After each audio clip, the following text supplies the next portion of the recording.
Evening, people. How are we doing? Evening, actually. I should be saying evening. It's 11. It's just after 11 o'clock at night. And actually, for once, I'm looking. I'm looking like I'm on time. I'm looking like I'm on time. I wish that quality was better, but what can you do? It's StreamYard. Let me just make sure, and we see just very quickly how this sounds. Let me just make sure. Perfect. Sounds absolutely fine. So, how are we all doing, people? I've got everything set up a little bit better than last week's one. Apps working on the TV. Wish the quality of the camera was a little bit better, but what can you do? What can you do?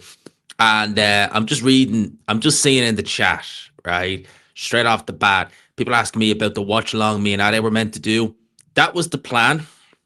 And it was literally perfect up until Ade got called to basically do some work. So Ade was basically saying that he originally, when he started breaking into presenting, it was an African crowd in Kenya who gave him his first gig, so to speak. I don't even know if he was getting paid for them originally, but long and the short of it, he's in Kenya until tomorrow.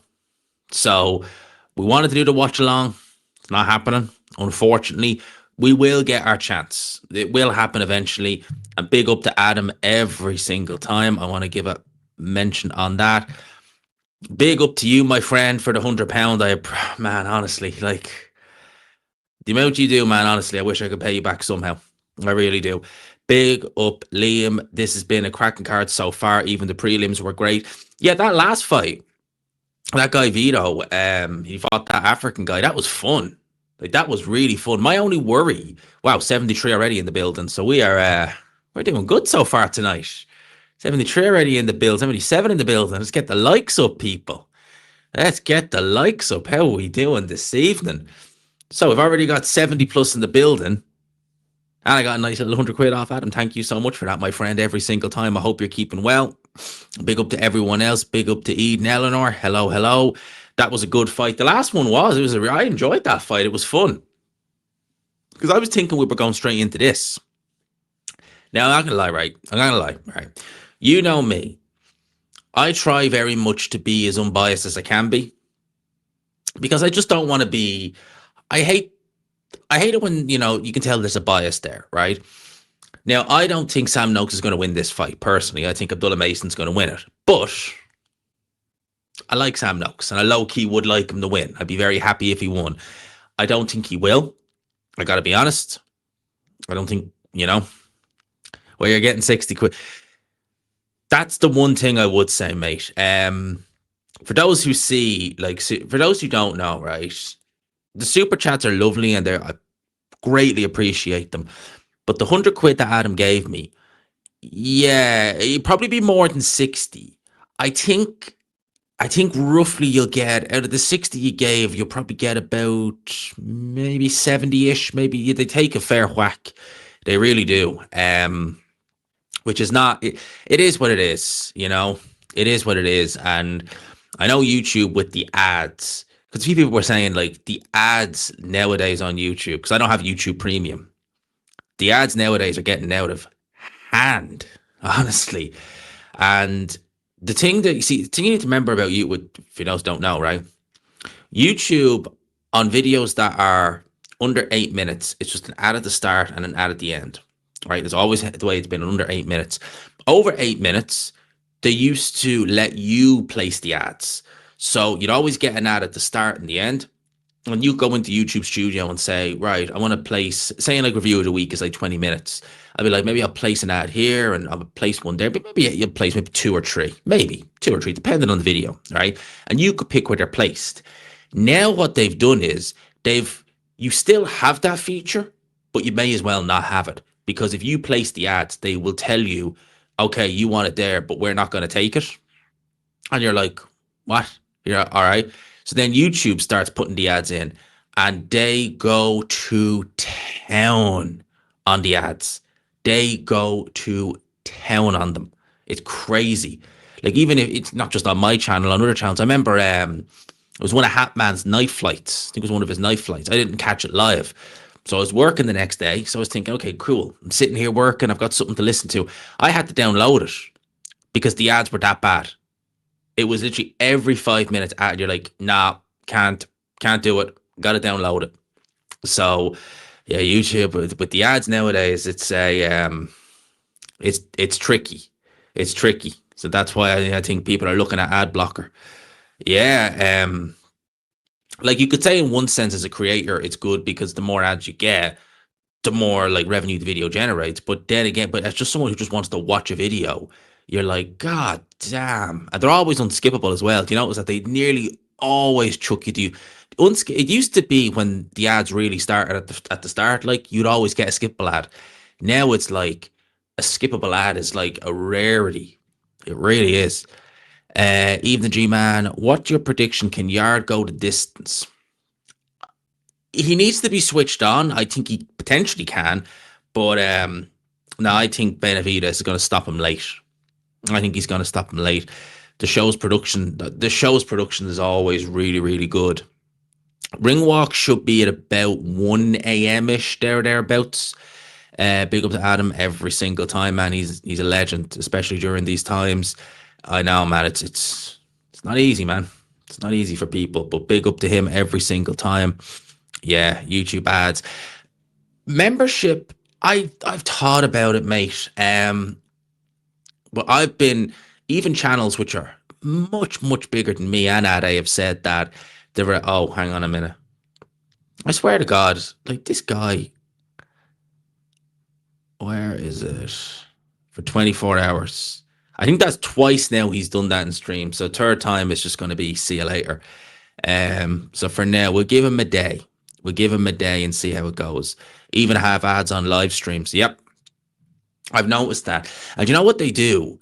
They have this thing where it's basically, how would you explain it? They try and do ads before something happens, if that makes sense. So like it's not uncommon for like to watch a video and someone will say, like you're doing a video.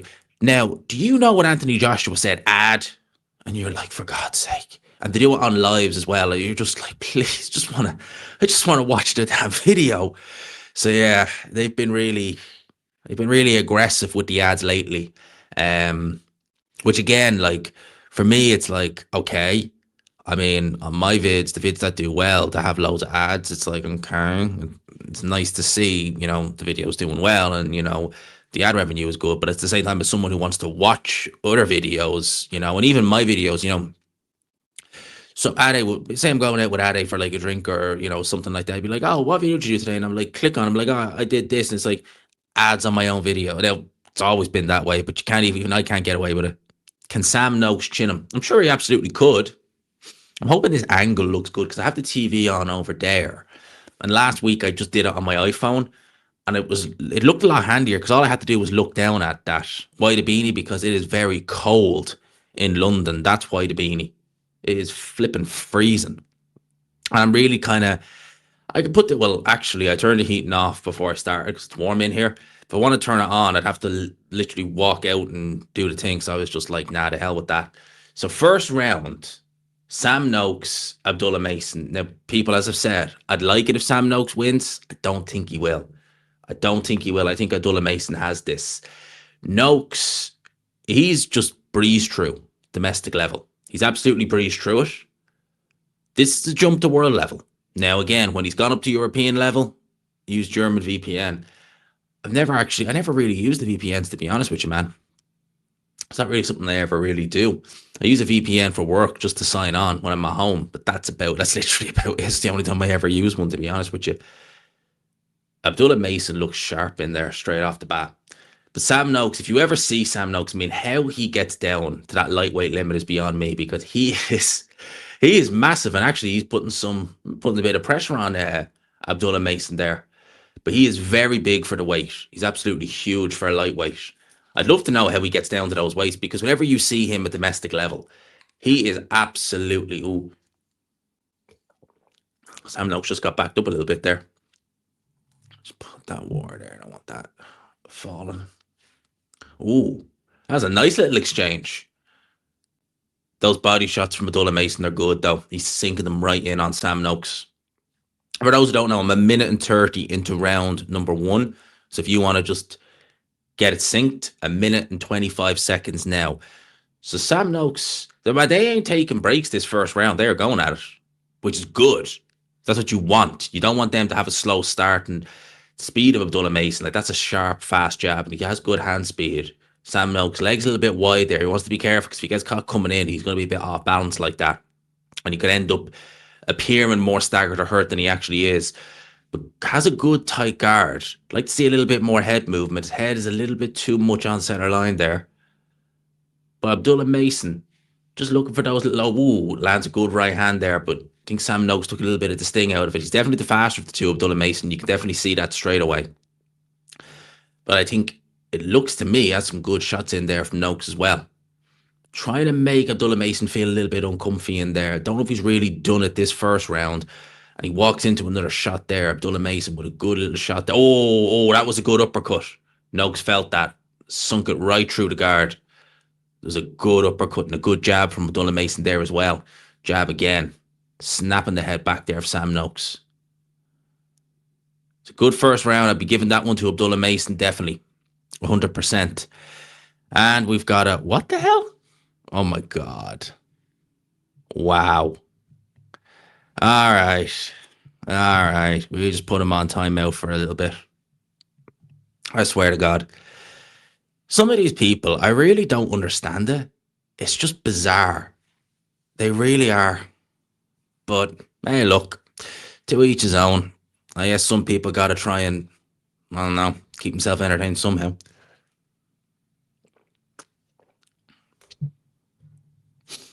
I got Noakes by TKO. Well, he was definitely, very straight up. He was very straight up. Got caught with a few uppercuts there. So I wouldn't necessarily... Look, first round's first round. We'll see how he gets on. By the way, there's 108 in the building. So if you haven't already... And by the way, how's everyone doing? Pretty good, man. Pretty good. I'm going to just check real quick. In case you haven't already, I am literally... Oh, no, never mind. I was one sub off 27,800, but we've just hit it there. So if you haven't already, do please consider hitting the like and subscribe button. It would help me out greatly. Round 2 is underway just there. I have to say, whenever they go to Riyadh, the production from those events and how it looks in there, it just looks amazing, doesn't it? It just looks so nice. It just really, like, I just keep looking at it and just thinking, like, honestly, it looks amazing in there. It must, although one thing I will say, and the commentators even mentioned it on the last fight, although it looks really, really good, the ambience, everything in there, the actual atmosphere is not really the best. They were likening it to a Japanese crowd. Because, in Japan, they literally say nothing. It's bizarre, really, when you watch a fight in Japan, even if it's a really, really fun fight. There's no, real kind of roars out of the audience or anything like that. Hopefully Turkey blesses you and invites you to a show. He's seeing the vid that me and Ade did. So you may remember we did a vid on 2 years of Riyadh season. I've done really well, actually. He's seen that. But we don't know what his feedback was on it. I'm hoping he liked it. Because it done really well. It got 60,000 views, that vid, as well. But Turkey definitely seeing it. So, at the very least, he's seeing your boy. And you can, I'm hoping. Because Turkey seems to bless a lot of people. Sam to get to work, my man. I think the speed, low body shots going in from Abdullah Mason there. I think the speed of Abdullah, but Sam Noakes, I was going to say he catches Abdullah Mason, but he takes a body shot in retaliation. I think the speed of Mason is bothering him a little bit because you got to figure it. He is very quick in there, Abdullah Mason. Sam Noakes has fought guys at domestic level. He's gone up to European level where they've really tried to survive, but this is a different level altogether. Oh, yeah, and falling flat. He catches him with a little jab on the way out, but nothing really that would make you kind of jump out of your seat and say, oh, he's hurting. And Mason with that good long left jab, I should really be saying. But yeah, man, they are not feeling each other out at all in there. They are throwing bombs early on. We've got every time they go for an exchange, they're not like jabbing their way in or anything like that. They're just chucking big, huge haymakers, and you're just looking at that thinking, if one of them lands from either guy, because both guys can punch, you're just thinking, damn. And this is better work from Sam now because he's putting a bit more pressure on. There's 20 seconds, 15 seconds now actually to go in round number 2.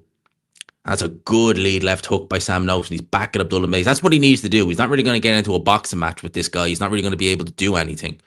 This is why the light heavyweights are so underrated. They can do everything heavyweights can do, but faster. I wouldn't say Noakes is necessarily untested. I mean, he did fight guys on the domestic scene, and he did win a European title, so you would say that world level is the next jump. But I get what you mean. You're looking at someone like Abdullah Mason, you're thinking, yeah, he's very good. He's not just tripping, he's very good. So it is a big jump in that regard. Richard Riakporhe there being interviewed. Oh, there it is, straight off the bat. They're early tonight. Oh, crap, Oh, crap. I actually thought I thought I was putting that. I thought I put that last guy on timeout, but I actually didn't. I ended up hitting the block button. Whoops. Well, considering what he was saying, it's probably no loss, to be fair. Because I actually thought I put the guys on timeout, but I didn't. It's only when I clicked the one I thought I was doing, it was like, how long? I was like, put him on timeout, and I was like, didn't ask me that the last time. I'm like, ooh, crap, that's why. All right, round 3 is underway. What time is the Yarde fight at? It's going to be about 1 a.m. Depends, though. Because we've got 2 more fights on after this. And this could go some rounds. Bam could go rounds. Depending on what Haney does. Because if Haney tries to stink the joint out, we're looking at a 12-round stinker. And then we're into the main event. I'm hoping that they get a move on with this card, that there's no like dilly-dallying. There shouldn't be, and I don't think there will be. But that's my worry, that they'll do a proper dilly-dally and we'll be here for flipping hours. I don't think we will. I think we'll be all right. And Ben is very feel. Well, this fight is definitely no feeling. These guys are... Sam Noakes, he walked into a big shot there. He felt that. He felt that, definitely. And he's holding. The referee needs to get in there and have a warning about that, but he walked into a big shot. Oh, he's fighting back, though, Sam Noakes, but... That's going to give Abdullah Mason. Look at the hand speed. Look at the body shot. Oh, Sam Noakes retaliates all right, but Abdullah Mason, he is sinking them body shots in. There's a bit of swelling under the eye of Sam Noakes now as well. Oh, he's getting a bit stationary, but he is firing back. And that's my fear, that Haney will be running. I hope he doesn't. I hope he stands his ground and fights, but I think he's traumatized. That's a bad looking eye. Is it swollen or is it cut? It looks more swollen to me.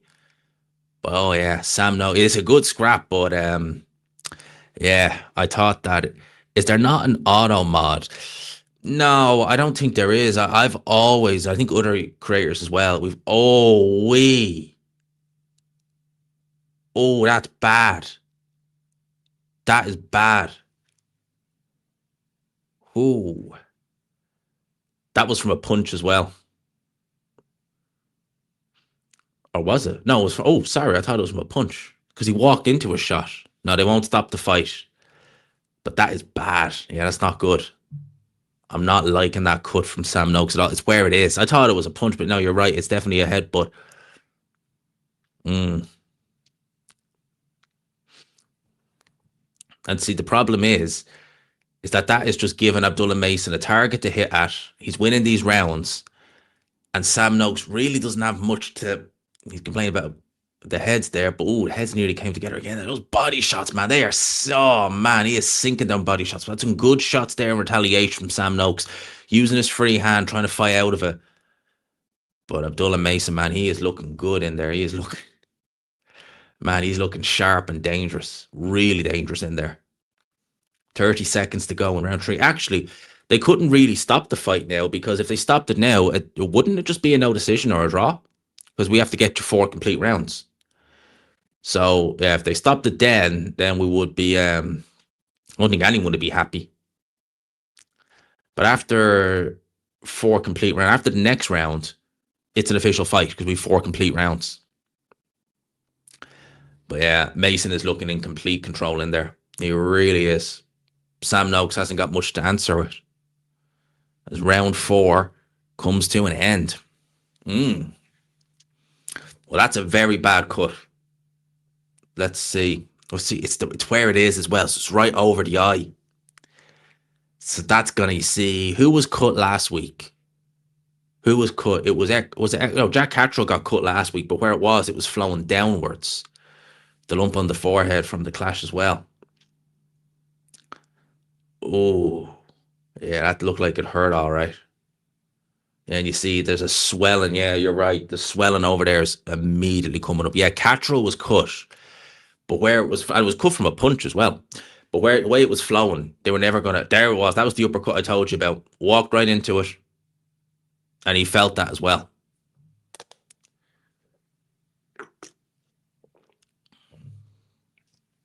Walked right into that uppercut as well. Damn. But they've actually stemmed the flow very well on that cut, I have to say. Round number 4. Here we go. Did you see on a video, Cattrall, the disgusting stoppage? No, actually, I only really talked about it on Review of the Week, and I talked about how the referee did a horrible job, but I didn't do an actual video on it. It was absolutely criminal from Jack Cattrall what he did there as well. And he's still mentioning, do you know what the funny thing is? He's fought on one Turkey show and had a good fight. Now he's still like, Turkey, please, please, please. It's like, mate, come on. It's the fact you keep atting him. It's not even, it's like you just know, right? I need Turkey, otherwise I ain't getting Jack, you know what, done off people. It's like there comes a point where you're like, it looks a little bit desperate, where it's just like constantly at Turkey. The beard's coming along nicely. Honestly, man, like, I don't mind having it, but I don't want it looking quite like this. I'm home next week. I'm home on Thursday. And one of the first things I'm gonna do when I get home is I'm gonna get my barber to just fix it and make it look a bit tidier, because I just haven't been able to get it cleaned at all. As in, like, you know, it's just been mental. It for me, it just feels off having it this long. Because the last time I actually got him to do any work on it was the last time I was not even, it was back in early October. So it's been like over a month now. So I need to get him to do some work on it. I really do. There's a minute and 30 to go here in round number 4. And yeah, it's all look at, see, it's the ease that Mason's able to land on Sam Noakes. Sam Noakes not really moving his head at all. I mean, he's not moving it. I say it all. He's not moving it at all. He's not taking his head off center line. You see there, like, that attack is just so crude and basic. He's really got not much to offer in terms of Abdullah Mason. Abdullah Mason is just so much faster, so much sharper, and just so much more accurate. What do you think Yarde would have to do in order to secure a victory over Benavidez? He'd have to literally just hope and pray that he can find a Benavidez with a big shot and hopefully take him out. Maybe look to counter. Because I truthfully, genuinely, I can't see a case of Anthony Yarde winning this fight. I really can't. I don't think his defense is good enough. I don't think his boxing ability is good enough. I don't think his corner really have the experience. Oh, that was balance more so than anything else. But Sam Noakes came with something. You staying up for the F1? Nah. Now, once this card finishes, I'm gonna do a review. Oh, body shots again, man. I'm going to do a review of the main event. I'm going to get some shut-eye. I'll get up in the morning and I'll do a review of the rest of the show, of the rest of the card. So I'll probably do a review of Haney Norman tomorrow. I'll do an immediate reaction to Yarde Benavidez, and then I'll probably just go sleep. Because I'm looking at we're looking at about 2 a.m. So I'll probably try and get about six and a bit hours kip, and then get up and finish the rest.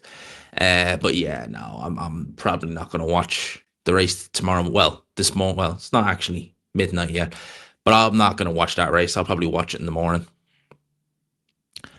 Bullying Benavidez. Yeah, but you see, you need to remember, right? Benavidez is more naturally aggressive than Lyndon Arthur. So you're not wrong. He did do that, and he did it quite well against Lyndon Arthur. But Benavidez is just so much more sophisticated than Lyndon Arthur, and he's so much more cute up close.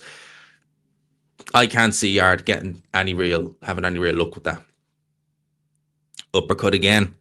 Tunde fell as a person too. I used to like his podcast with Spencer Fearon, but he just turned very bitter and defensive. Regularly argues with Spencer and his views, not the character you want in the corner. Yeah, I did. Tunde, going back years, he's a polarizing figure to say the least. As round 5 is, am I on the doctor? No, I've got a couple of bottles of this, which is just water. I got a 24 pack in Iceland for like £3.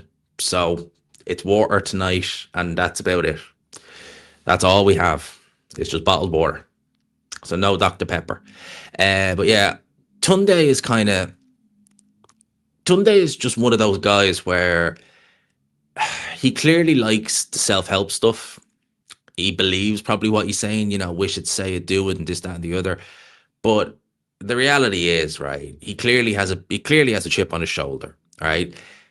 He clearly has an ego.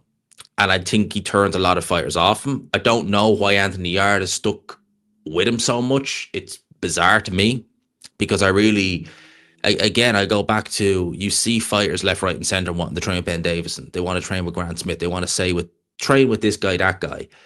None of them ever want to train with Tunde. Why is that?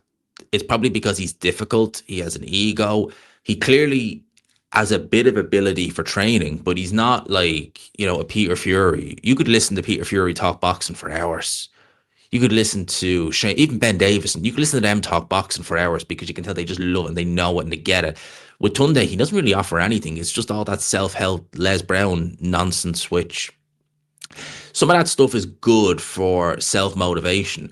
But if you ever actually listen, because you can tell Tunde really likes that Les Brown guy, if you ever actually listen to some of his stories that he tells, if you listen to enough of them, you'll realize that like he'll tell the same story 3 different ways. So that's how you know it's like disingenuous, because one day it went like this, the other day it went like this, then the other day it went like this, and you're like, huh? Bloody hell, G-Man, 4 full adverts. I had to watch the stream, worse than ITV. Mate, I was literally only telling the guys in the chat earlier. Hang on a minute. I was only telling the guys in the chat earlier that the ads from YouTube now are absolutely insane. And it's across the board because I don't have YouTube Premium. It's a sense of once you monetize something, live streams, whatever, and you know it's going to go over a certain amount of time, they will spam the ads. Spam them. Because I was telling people earlier in the chat, you used to be able to set what you want and you could set the ads wherever you wanted, right? Sometimes YouTube would do it for you, but you could do it. So you'd only really ever use like this, that, and the other. Oh my God. Now they're doing it manually and they are taking the you-know-what. I'm on the water too, have to cut down 15 pounds, 7% body fat. I spent the last 2 years on a bulk currently weighing 222. All I really drink nowadays is literally just water. Because I can get bottles of it for so cheap over here. And I get sparkling water just as cheap. You can get a 2-litre bottle of sparkling water for 79 pence. So I get a couple of bottles of them. I've actually got a bottle over there that I've been drinking as well. And that's it. That's it. I'd love to try. I have tried them in the past and they're not easy. They're not. Do you know what, right? Just someone say about sparkling water. I used to never like sparkling water until I think I bought a bottle of sparkling water unbeknownst, because if you go to certain stores, they label them a little. They don't label them different. They obviously say sparkling water, but they don't. It's not immediately apparent, right? The ones I have over there, you can tell they're sparkling water. And I bought a bottle and I was like, well, I'm going to drink it. I drank it. I was like, okay, I can deal with sparkling water. Now it's like, all right, there you go. You're not watching the fight at all. You're just talking about yourself. Well, first and foremost, it's between rounds and I'm answering the chat. So people asking me questions, so I'm going to answer them. If you want me to I talk about the fight, but people are still asking questions. So if they want to ask me something, I'm going to answer it. Don't really see it, to be honest. Buatsi technically better than Yarde. Buatsi is looking yikes. And thoughts on Piastri falling off a cliff. It's been insane. It's literally been insane. After the Dutch GP, you would have had him as a shoe-in to run away with it. And boom, now it's just like, what happened? It is literally just like, what happened? Where did it go? Because he was a shoe-in. I had him as a shoe-in to win the World Championship after the Dutch GP. Faultless. Now it's just faults, lots of them. It's crazy, absolutely crazy what happened. So we've 2 minutes and 5 seconds in round 6. Oh man, he's rocked again. It does actually. I like it. The production in there just looks insane. It really does. There's another left hook that goes in from Abdullah Mason. Sam Noakes doing well to stick with him. But look at his face. Face getting marked up a lot more in there now as well. And what I'd be saying as well is if you're Abdullah Mason, he seems to be enjoying it in there.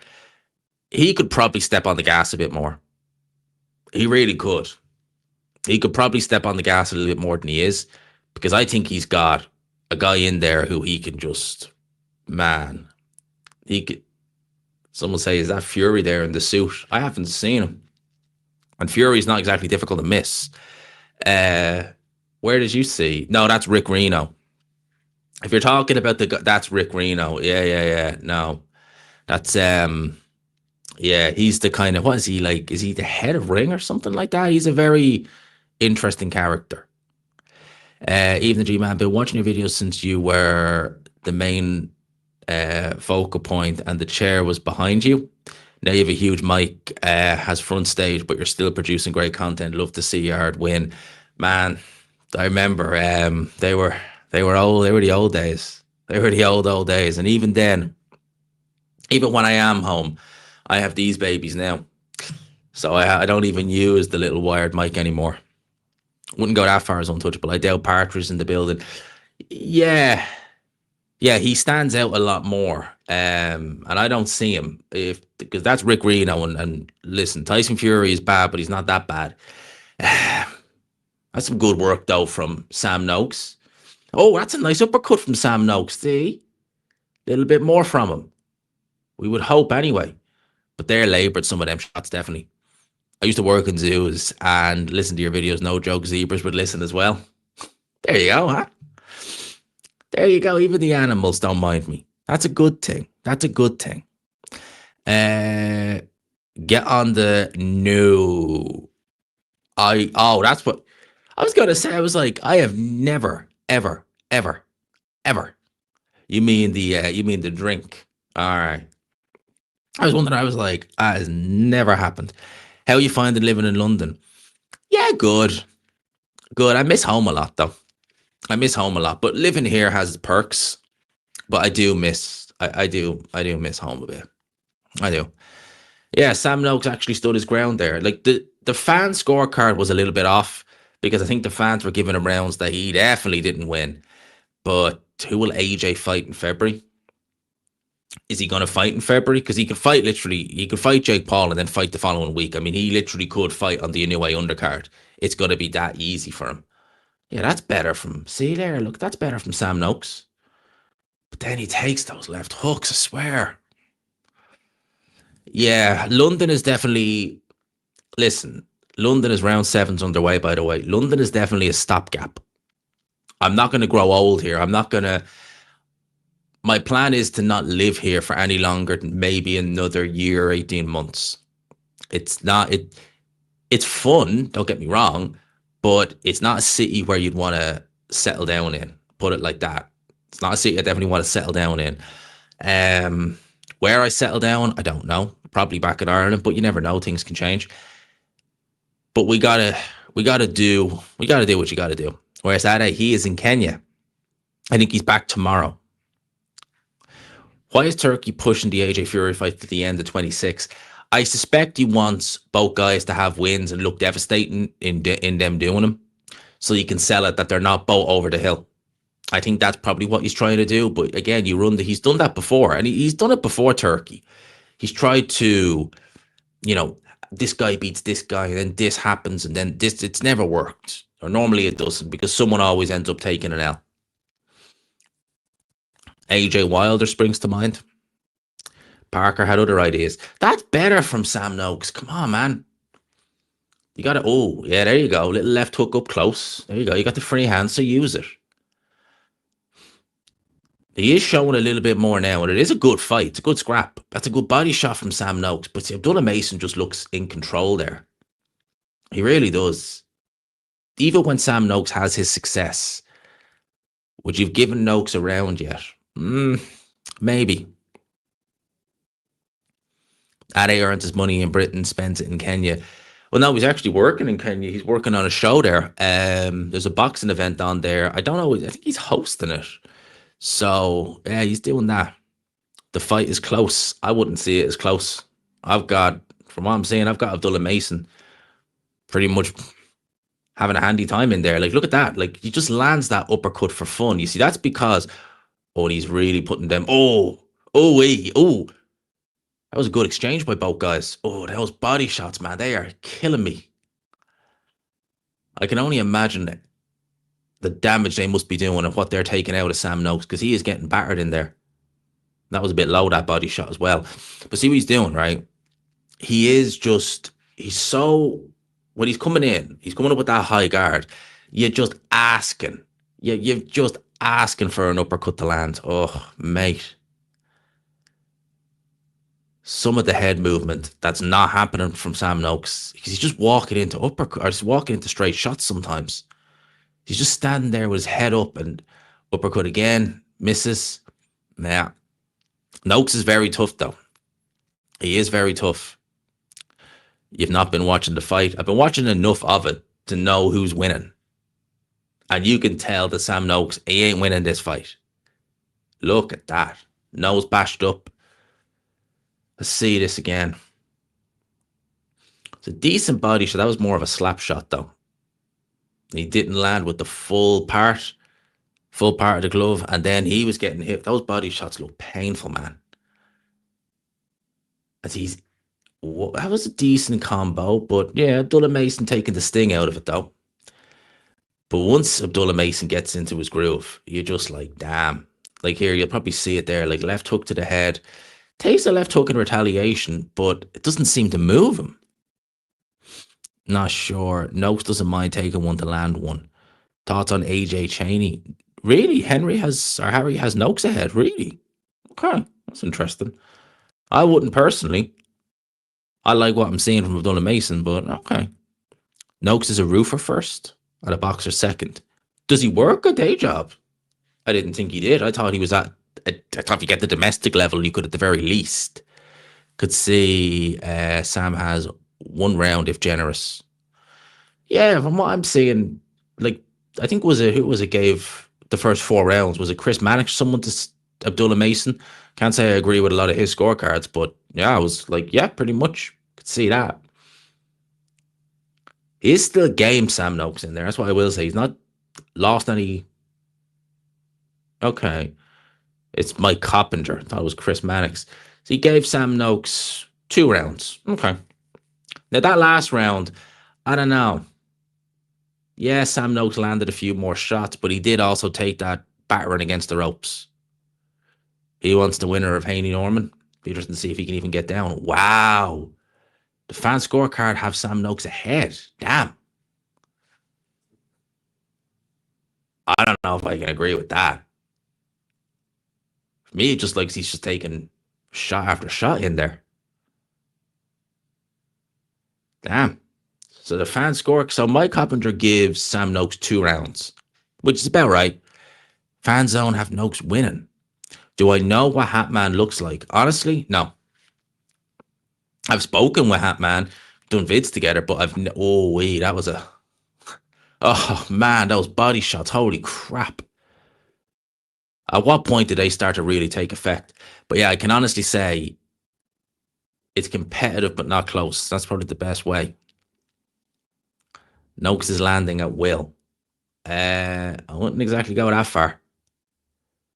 Like he's getting hit a lot there. And those shots are getting blocked as well. That was a good left hook by Abdullah Mason as well. Another body shot goes in. That cut is opened up again. So there we go. That's the best thing Sam Noakes can do is to just try and bully Abdullah Mason, get him backed up to the ropes, and then open up. Another straight shot goes in. Or draws either delusional or hates G-Man. He's landed a good number of punches. He's doing all right. But see, Abdullah Mason does stuff like that where he backs Sam Noakes up to the ropes, opens up, and you got to score that. And look at that, lands a lovely shot there, lovely counter shot. Noakes needs to fight with that free hand. Instead, he holds. Okay, so there's some good body shots, but again, look at that. Uppercuts up close from both guys. Okay, that's a decent end to the round, though, from Sam Noakes. He's getting some shots off. No real power on them, though. Is Hatman small-minded? He thinks he is the Messiah is laughable. Well, Hatman's definitely not small-minded. He's very intelligent. He's very intelligent. I wouldn't say he thinks he's the Messiah. I think he's very well read, very well educated. And yeah, I don't see him as anything other than a very intelligent man. I certainly don't think him as a Messiah, but I don't think he sees himself as that either. That his own commentary and scorecards are horrendous. Sam Noakes landing all the really effective stuff. Mason, granted, has the volume and maybe ups the connect overall. Sergio Mora is something. Don't know Sergio Mora personally. Don't know him personally. So I can't comment on that one. Hatman is one of the best analysts when it comes to... Hatman is brilliant. He is absolutely phenomenal when it comes to boxing and most things. Now, that is some good body work from Sam Noakes there. What is that? There's a plant in the way, so I can barely see that. Punch is thrown. Much of a muchness in punch is thrown, to be fair, through 9. I was going to say 10, 9 rounds for flurries and landing, but given nothing. So it's clear to me that you're a big Sam Noakes fan, basically. So when I see Sam Noakes throw a combination and it gets blocked, I'm like, I'm not going to call that. When I see him get peppered by Mason, I'm going to call that. And I'm going to say, all right, looks like Mason's doing well. So, yeah. Listen, I like Sam Noakes. I'd love to see him win, but he ain't winning this fight. He's doing well in parts, but then he's getting caught a lot.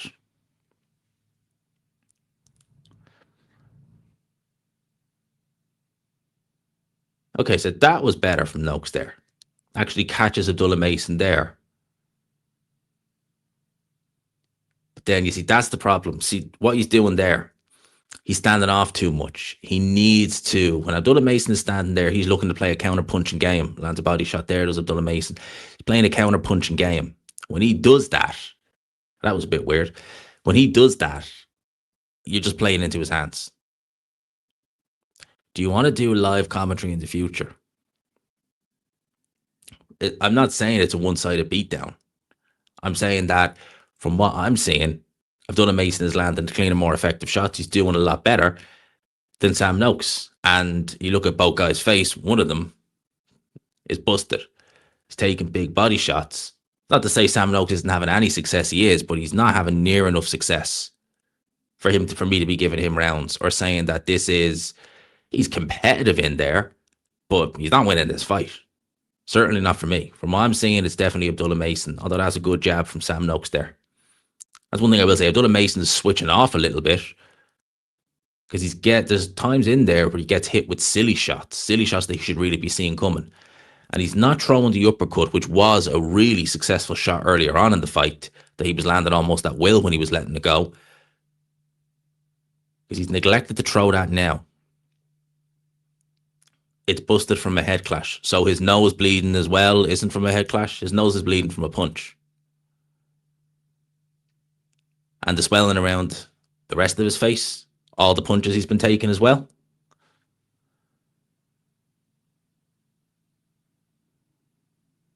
Like those jabs he just took there.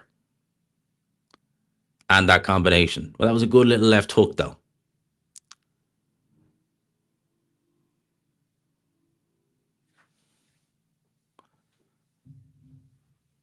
He's landed more than Mason, but it's competitive. It's Noakes' biggest fight of his career. It's the biggest fight now. And he's doing it the right way. There we go. Just checking the count there.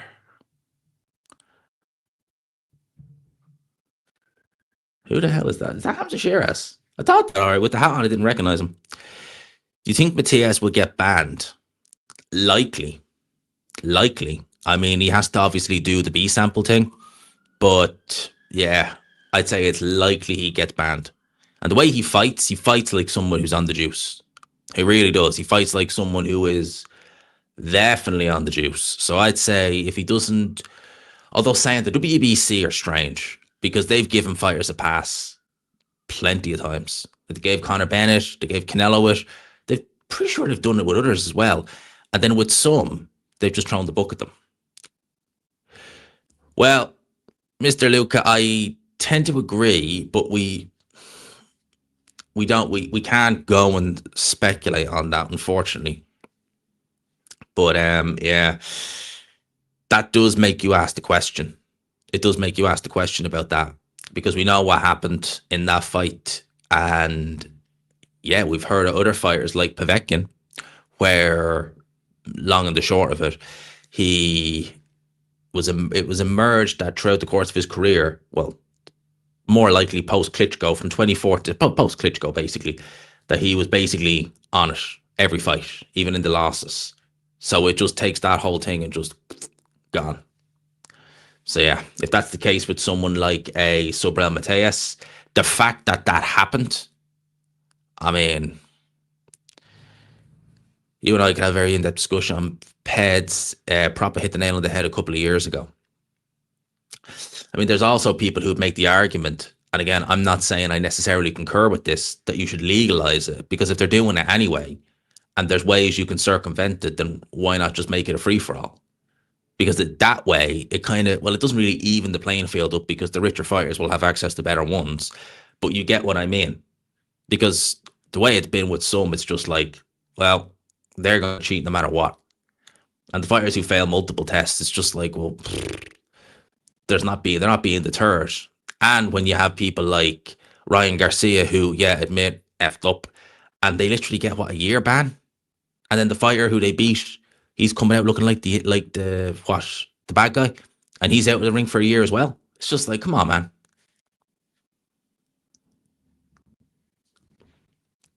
There's a minute to go here in round 10. That's some good work, though, from Sam Noakes there. There you go.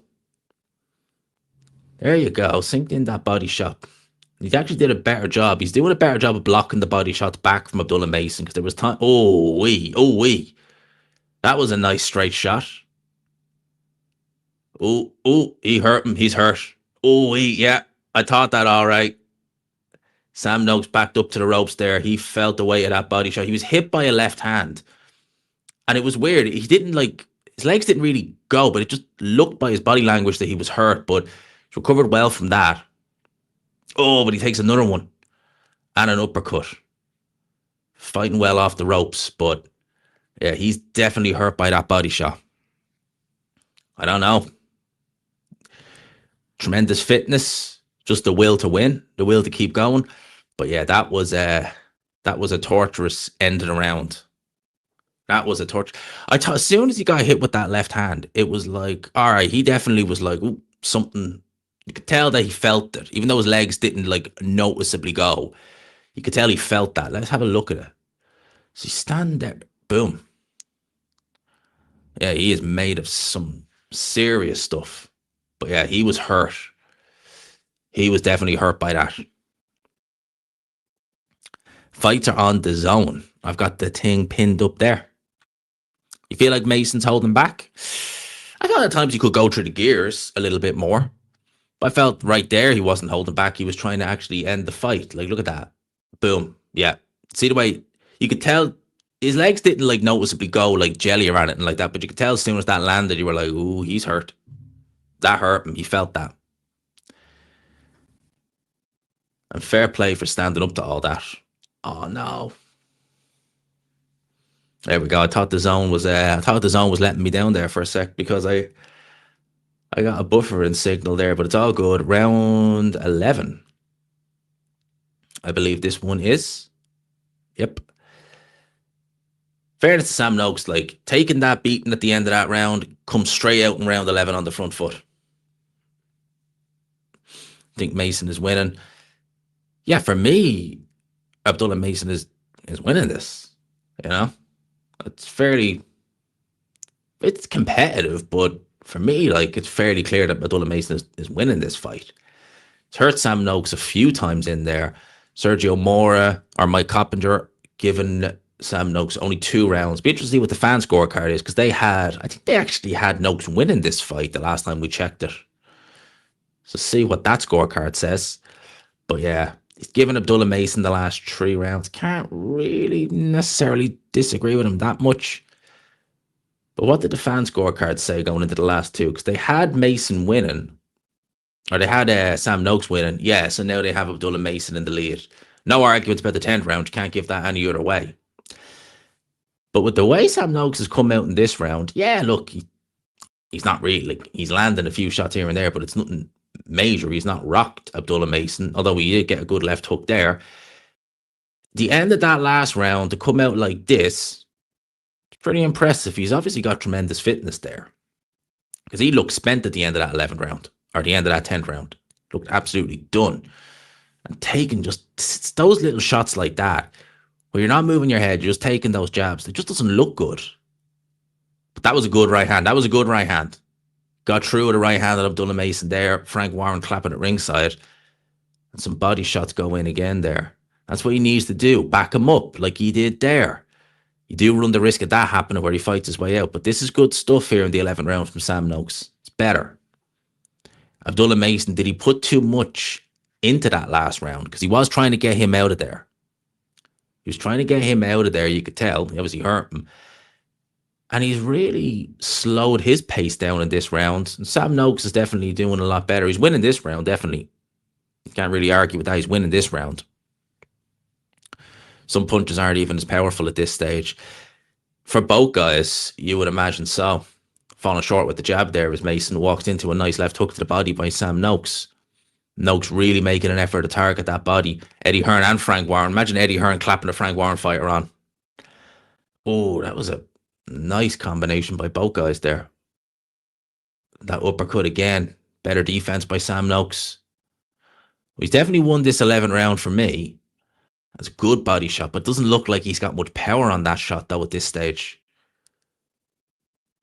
That's very reckless.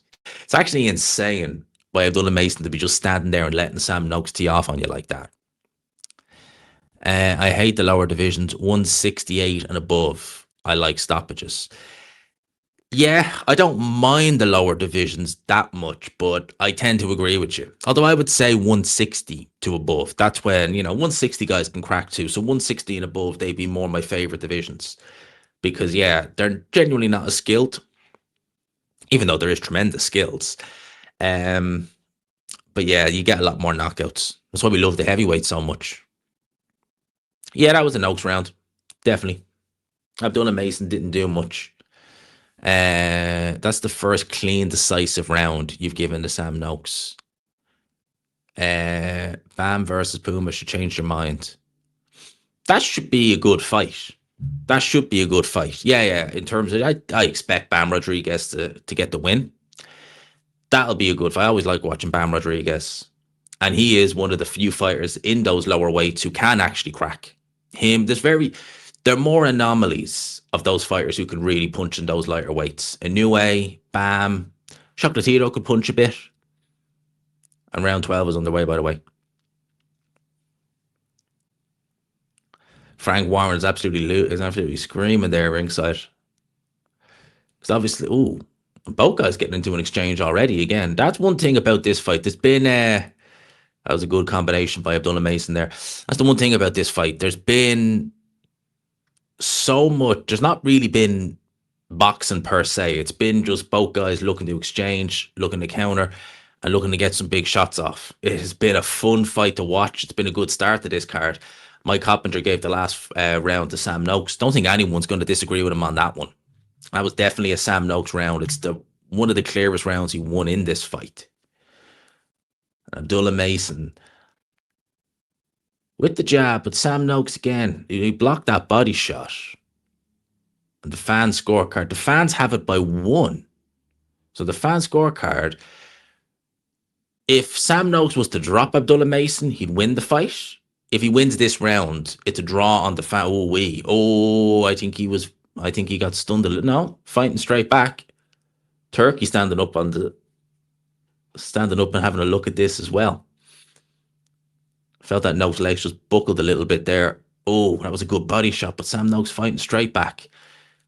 Uppercut missed by Sam Noakes. There's not a lot of power in both guys' shots at this stage. I'd say both guys are absolutely spent after this, but look at Turkey. It's very rare you see. I mean, the last weekend show, he was like literally, it wasn't a good look because he looked to be more interested in the celebrities ringside than he was in any of the fights. This one, he actually looked interested.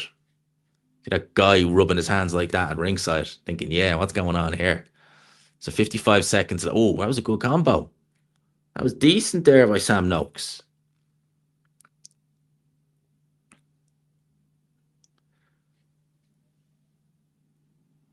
Man, considering how many shots he's taken, and he was nearly out on it. Well, he was out on his feet pretty much in the 10th round.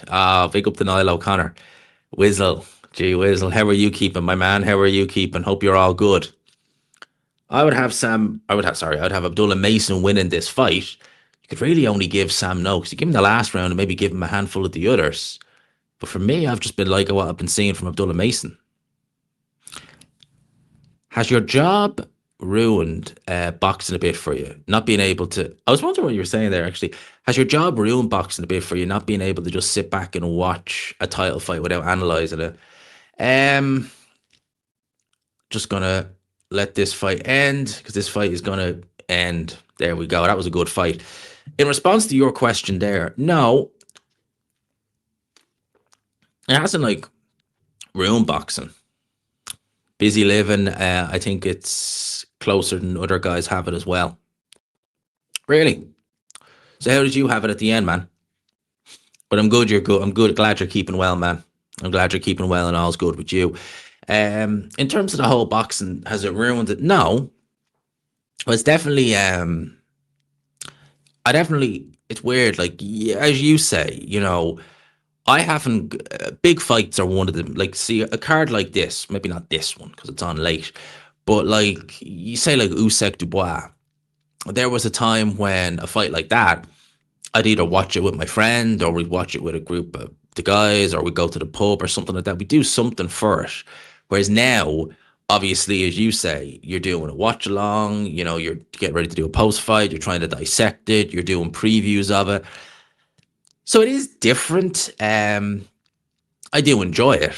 And I don't remember, like, honestly, I don't remember the last time I watched a big fight where I wasn't doing something like this. I don't remember the last time I did it normally. It's always been just, yeah, this is for so long. Is the main event going to be on at like 5 a.m. your time? No, it should be, I'm thinking it's going to be closer to 2 a.m. to be honest with you, because it's midnight now and we've got two more fights than the main event. So I'd say it's going to be probably 2 a.m. kind of start time, roughly. How many corporations are you willing to go? I like you and Hatman because I like you and Hatman more than that because he has to play the company man now. How corporate are you willing to go? I don't really know. I don't think, you see, for me it's difficult because like if I don't think a fight's good, I'm gonna just say it and they're gonna read the scorecards out now. Let's go and have a listen.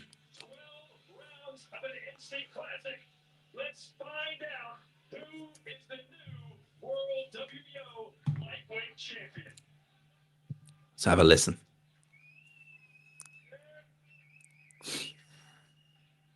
Ladies and gentlemen, after 12 rounds of boxing, we go to the judges' scorecards.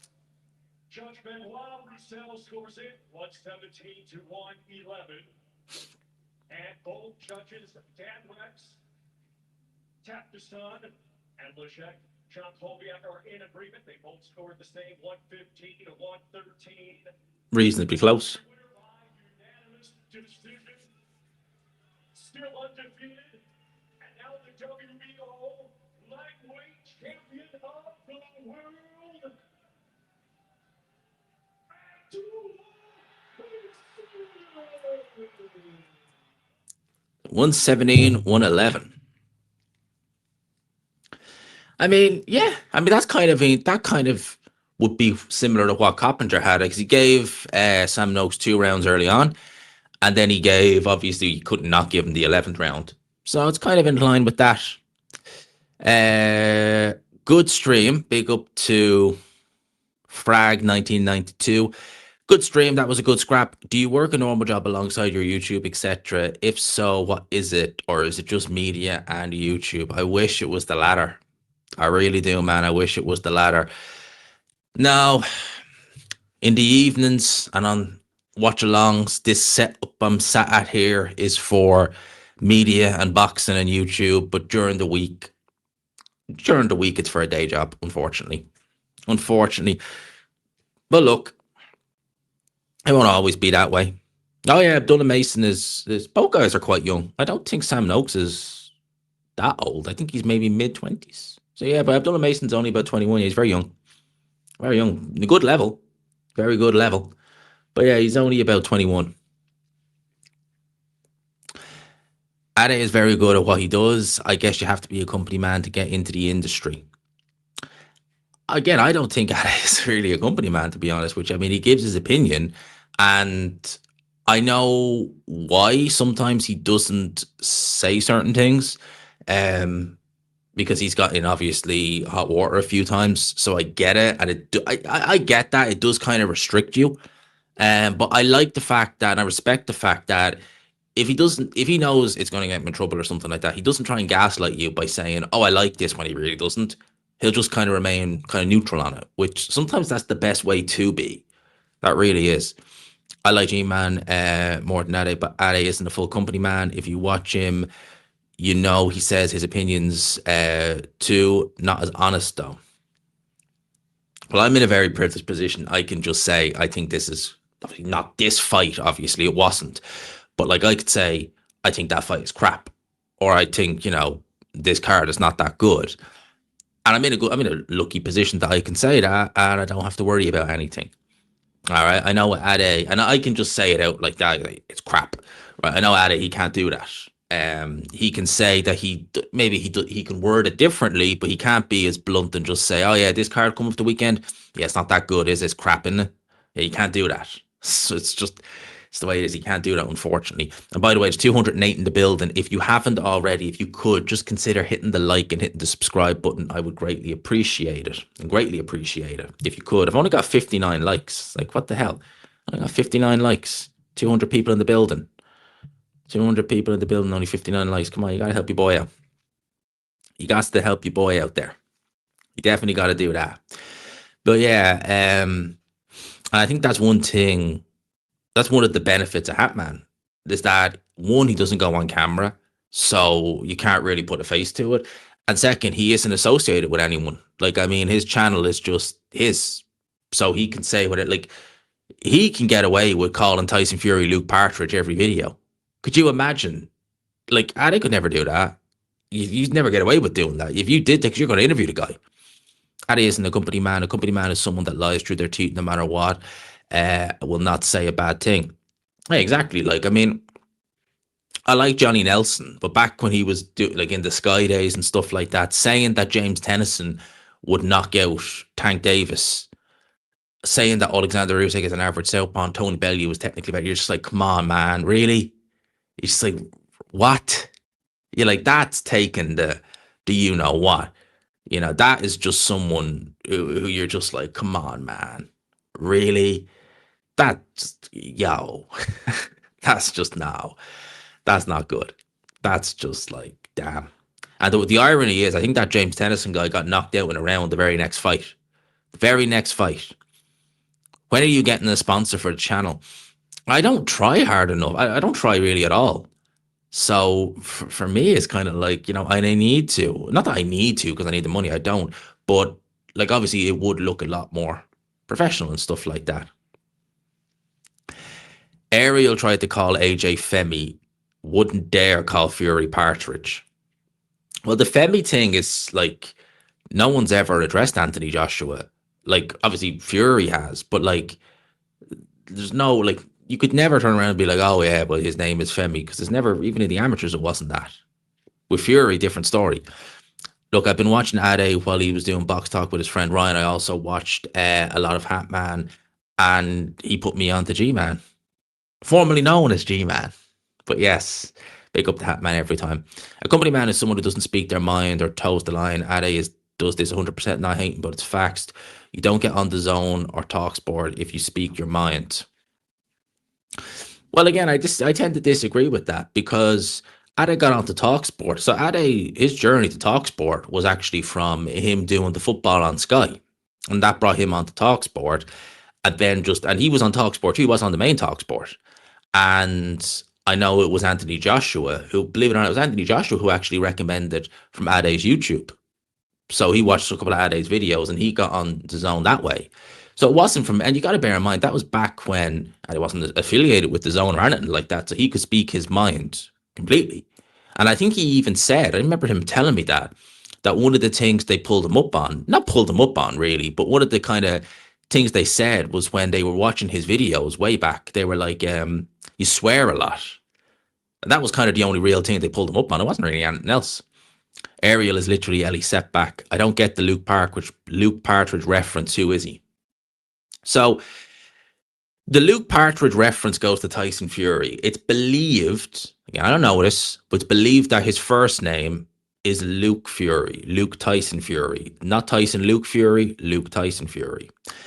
The Partridge stuff comes from a forum going back 2015, where a guy who clearly, he was naming names. He clearly knew John Fury. Wasn't really talking about Tyson, but he clearly knew John Fury and was saying that the original name of the family was actually Partridge. And if you type in Tyson Fury, Luke Partridge, you'll find Reddit forums where you people addressing Tyson Fury as Luke Partridge, saying that's his real name. Adam says, say hello to my fiance, Pamela. Pamela, how are you? Adam is a great guy. Absolute legend. You've got yourself a keeper there, Pam. You really do. And thank you, mate. You're not getting ultra tech, blue collar, or Hatman on the zone and talk sport. You have to sanitize your personality to get online. That's true in all industries. And I won't say necessarily that. Is that really being a company man though? Because you could argue, like, I don't swear. So like, that's not because I'm with the zone or talk sport, it's because I want to try, and even before YouTube started cracking down on it, I very seldom, if ever, swear, because I wanted to look as professional as I can. That's not like that is just the way I do things. I've always done that. And I know Ade still swears. I don't. I try, even when we do anything, I try my best not to. Even when he does it, I'm like, no, I'm not going to do it. I'm not going to let it slip, because that's just the way I do things on here. If you want to sanitize it, I wouldn't consider that being company. I think that's just the case of, right, because I want to sanitize because I want to attract sponsors. And I did have sponsors in the past, came on for like a month or two, and it was a mutual thing. And it was like, oh yeah, but if we're going to come on, just whatever you do, don't like swear, don't do this. And you're like, yeah, cool. Yeah, you're taking the money. You're like, yeah, cool, whatever. And I don't swear anyway. Love the channel, bro. When are you getting the join button? The join button. Is that like for memberships? Nah, we ain't doing that just yet. Yeah, the whole story of him calling Tyson Fury at birth because he nearly died named after Mike Tyson. It's John Fury. And the fact it's John Fury, you're just kind of like, I've been watching since day one. There you go. There you go. Yeah, John Fury is an exaggerating you know what. The beard is majestic. The beard is like, you remember the shoe sponsor, I think. Did I have a shoe sponsor at one point? Did I? I remember I've had a sponsor from a fitness company. I've had a sponsor from a boxing media app, or from just a boxing app in general, which is actually a very good app, actually, by the way. Did I do a shoe company? Did I? If they did, they didn't send me samples. John Partridge been bugging the last couple of days. I've got a funny feeling. I've got a really funny feeling Haney's going to go and get on his bike and stink the joint out. I've got a bad feeling about that. Yeah, fitness, and it was a boxing app, yeah. And they just reached out to me. I wasn't really looking. And yeah, I don't really. I should, because I get over 200k views, and that's a rough. I get normally more than 200k views a month. So, over the course of a month, if you were doing a month deal, you get some decent views for, you get some bang for your buck at least. You know, channel pulls in 200 plus K views, because this month alone, I think I'm on like 220k views. And we still got a week left, so I can get into the 300s this month easily. Easily. Easily. America needs Norman's country behind him to win. Only star we have is Crawford. You got Ryan. Ryan, although he's a Mexican American. But yeah, Ryan. Please don't do any betting sponsors. The only time I've ever had a betting sponsor reach out to me, it wasn't a major one, and it was an affiliate sponsorship. So they'd sponsored the channel, but I'd only get like money from, and I was like, no, I don't do that. And I never heard from one after that. Well, I don't do affiliate ones, are just a waste of time for me, because it's like, no, that's just pointless, I don't do that. That one is just like, no. So if someone comes on, it's like, we'll do deals. And out of curiosity, G, what is your fight of the year so far? For me, it's probably Ben Eubank one. That was just watching it. It was just like edge of your seat kind of stuff, and the rounds just. I'm not really a gambler. I never have been. So for me, it's like, no, I don't. I could, but like, there's not really much money to be won on betting on boxing. You need to kind of do, like, kind of not out there bets, but yeah, I just don't do it. It's never been one for me. I was checking like on one of my online accounts, like I only have the one online betting account with Boyle Sports, and I topped it up by 20 quid, I think in January, and only now that 20 quid is gone. If that makes sense, that's how little I use it. I just don't use it, because for me, it's just like, it's the point. I'm just not a gambler. I just never have been in terms of that. Like, I've just never been a better. Ryan is there because of his looks, not boxing. His best win is Luke Campbell. Is his best win Luke Campbell? Probably is, actually, now that I think about it. Yeah, it probably is, actually. Jeez, that's crazy. I remember that fight. That was crazy. That was fun, that fight, actually. That was a real fun fight. I enjoyed that fight, actually. Him against Luke Campbell. Beterbiev Bivol, yeah, that was so, because that was edge of your seat stuff, not in a sense of no technique, in a sense of, oh my God, look at the skill on display here. And you could see the fight. Again, neither guy got rocked or hurt in that fight, but you could see Bivol, it was starting off good. Then it was Beterbiev coming on strong. Then you could see Beterbiev, and it was just like, oh my God, this is amazing. You just did not, there was one of those fights where you didn't want it to stop. Not a gambler, don't listen. That was 10 years ago. And that was a lucky one as well. That was lucky. That was 10 years ago. So around about this time, 10 years ago, nearly £2,000. I think it was just like £20 shy of £2,000, but it was phenomenal. It was phenomenal, all right. And I remember my friend was working in the bookies at the time. I made sure to go in and collect it off him, and I was like, I want that all in 50s. So he was like, there you go. I was happy with that. That was a good weekend. I'm pretty sure it was this time 2015. I remember it well. Yeah, it was good. It was £2,000 that came when I badly needed it. I turned 2 quid into £2,000. And thank God I didn't listen to my friend, because he was obviously he was working in the bookies, and they do the online roulette and stuff like that. I turned around to me and he goes, I know you have £2,000, but he goes, that's landed on black the last three spins. So it's bound to land on red next. I was like, no. I know if I put it all down, I come back with 4. I was like, it's not going to happen. I'm not doing it. I need this £2,000. I don't remember what actually it landed on, but I was like, nah. That's good, G. Sorry, I'm just used to, yeah. People will listen. StreamYard still has G-Man as the name, so it ain't. Yeah, I'm used to it. It's all good. Then we've got Bam Rodriguez. Now, I think this is going to be a good fight. I love watching Bam Rodriguez. I really do. Remember the horrendous beating he gave Sonny Edwards a couple of years ago. Edwards never in that fight. It was a big knockout as well. Round 1 underway. Man, Jesse Bam Rodriguez is just so talented. See, G-Man is a better YouTube name. I agree with you.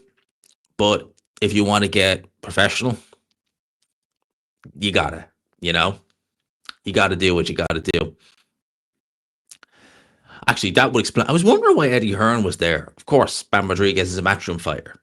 As I was wondering, I remember thinking, why is I just haven't done it yet. Um, I remember thinking, why is Eddie Hearn there? And then, of course, yes, Bammer. This guy is wild. He's fighting straight off the back. This guy is swinging for it. Hey, look at that. This guy is wild. Problem is, right, you leave openings like that for someone like Bam Rodriguez, he is going to have a field day with you. He is absolutely going to have an absolute field day with you. It's going to end up being a cracker by the time it finishes. Well, first fight was really good on this card. In fact, the prelims were really good as well, to be fair. And the first fight was really good, and so far so good in this first round. It's been fun. That's a good body shot by, how do you say that guy's name? Martinez. Well, I just think Bam Rodriguez is just, his only problem is that he is a very quiet, reserved character. And there you go. That's the problem. That's the problem. He is in a lower weight where it's harder to make stars out of these guys. He's entertaining in the ring, but outside the ring, he's just a very easy going. He's kind of dweeby. And that's the problem. You're going to struggle with that. Do I think Haney's going to get knocked out? No, I am very fearful of that fight. Very fearful. Not fearful that I think either guy is going to get hurt in it. I don't. I am very fearful because I genuinely think was that knock? No, knockdown. I'm very fearful because I think Devin Haney's going to run around the ring and make it an absolute stinker for 12 rounds. I really hope that doesn't happen. I'm hoping. Accurate jab already from Bam there. Big fan of Caballel. I don't think it'd be too one-sided. Caballel against who? If he's going to fight this guy in January, that's going to be very one-sided. I would imagine anyway. Although saying that, Caballel could be one of those guys where you put him in a big fight, and his last 3 fights have been big fights, he performs well. You put him in there against someone who's supposed to win, he might not perform that well. I wouldn't even rule it out, because when he fought Chisora, that was a horrible fight. Horrible fight. He didn't look good in that fight at all. He didn't look good, and he didn't set the world alight. I never would have looked at him, and no one did, after that Chisora fight, and would have been like, oh yeah, he's going to be one of the top heavyweights in the world in a few years. Wait and you see. I know what you mean, but sports need balance of heels and baby faces. They do. And I think Conor Benn's done a good job of playing the heel. So is Devin Haney. I think Ryan Garcia is he's the baby face / heel. But I think you need them characters. Joshua made a name for himself being humble. Joshua was never that humble. We all know that. Why isn't Haney favourite? Probably because coming up in weight, Brian Norman's coming in off the back of a big knockout win. And also you need to remember the fact that Devin Haney, although the Ryan Garcia fight was overturned, people still remember that. And they're probably thinking, how good is he actually going to do in there? I don't know what size the ring is. But round 1 is done. Bam Rodriguez up off his chair very early. Up off his stool very early. I was thinking, they're getting ready to go. I'm like, well, they ain't doing jack, you know what.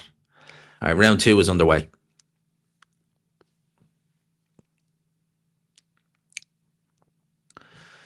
Oh, man. The way I could watch Bam Rodriguez every day of the week. We got caught there, though. Because this guy he's fighting is quite wrecked. He's wild. But he's fun to watch. I will say that. Lovely lead left hook there from Bam. Looking to counter punch and just looking to make sure he's not caught with anything too silly. But you could watch Jesse Bam Rodriguez. Martinez has speed. He has speed. And as I said, he's quite wild with some of those shots. You can see him throwing them and you're just kind of like, whoa. Swinging a little bit. And yeah, you will blow yourself out doing that because he's swinging with these big power shots. He's missing with some of them. And although these guys tend to have much better stamina at these divisions, you can only do that for so long. And again, you're in there against someone like Jesse Rodriguez, who's fast, he's accurate, he's normally got a good defense, he's powerful. It's a nice straight right hand from Bam Rodriguez there as well. Do you think he's forcing it? I don't think he's forcing that at all. I think to me, it actually looks kind of like he's getting into a bit of a flow there. slip and avoiding some of those shots. Remember, he's got Robert Garcia as well, who's training him. Caballero is much improved since Smacky. Okay, well, point taken. He is much improved. Crazy how Haney could get down to one. Oh, man, he was massive. Crazy. He was massive at those weights. But yeah, his strength was quite good at that weight. Punching power is just not there. Because even though he's training himself, it's never come up. Like, he hasn't had a knockout in years. I don't even think he's dropped anyone in years either. All right, you got a minute to go in round number 2. That's some good work to the body there by Bam Rodriguez. Starting to land that jab. This guy is still a little bit on the reckless side, I'm not going to lie. I'd like to see Bam. Yeah, I'd like to see him maybe get a bit more, get the pace up a little bit there. I was saying Bam is forcing him to work on the front foot pressure. But he's definitely not going to give him a chance to try and box with him. And he doesn't look like someone who is going to try and box at all. That's a good work from Bam Rodriguez again there. Lands a nice little uppercut. Oh, backs him up to the ropes there a little bit. Look at that now. That is just brilliant stuff. The body shot goes in. He's just absolutely flowing. Like I said, Bam Rodriguez. Oh, look at that, man. Sometimes when you just watch him, you're just like, oh my God, this kid, he can literally just do it all in there. That's why I think Eddie Hearn needs to really try. I think Bam needs to try and get out of his shell a little bit, because he could be such a star. He really could in the American scene. He really could. Though he takes a stiff jab there. Wants to be careful with that. Takes a stiff jab, but round 2 comes to an end. Who's the dinosaur hunter in the red shirt in the background? Well, now I have to have a look. Because I know someone thought Rick Reno was Tyson Fury. And he's many things, but he ain't that. He sure as hell ain't that. Is Top Rank still running, or are all the fighters elsewhere? Abdullah Mason's a Top Rank fighter. So no, Top Rank are still going. No, Abdullah Mason is a Top Rank fighter. So yeah, definitely they got a world champion, if nothing else, with Abdullah Mason. But it is kind of crazy to think. And big up to Tipkin. He has Norman by KO, TKO. I can't pick Norman. I just think Haney is going to go and do what Haney does and run around the ring and stink the place out. That's what I'm thinking. Do you get to hear all the rumors first? I hear a lot. Some of them I obviously don't do vids on, obviously, because, you hear it and you're like, okay, I ain't going to say it until it breaks. But yeah, you hear things. I have no rumors to share, and I haven't heard anything in a little while. So I want to see this guy in the red dinosaur jacket. I want to see this guy. Doesn't really want to fight. Ramirez doesn't really want to fight. They gave me a good laugh. Where is he? I don't see him. Red dinosaur jacket. I ain't seeing a guy ringside in that. What I am seeing is Bam Rodriguez. Although this guy's giving a good account. Look at this. Yeah, he's giving a good account of himself. He's not too bad. He's letting the shots go. All right. Man, that Rick Reno, that's a jazzy ass coat if ever I seen it.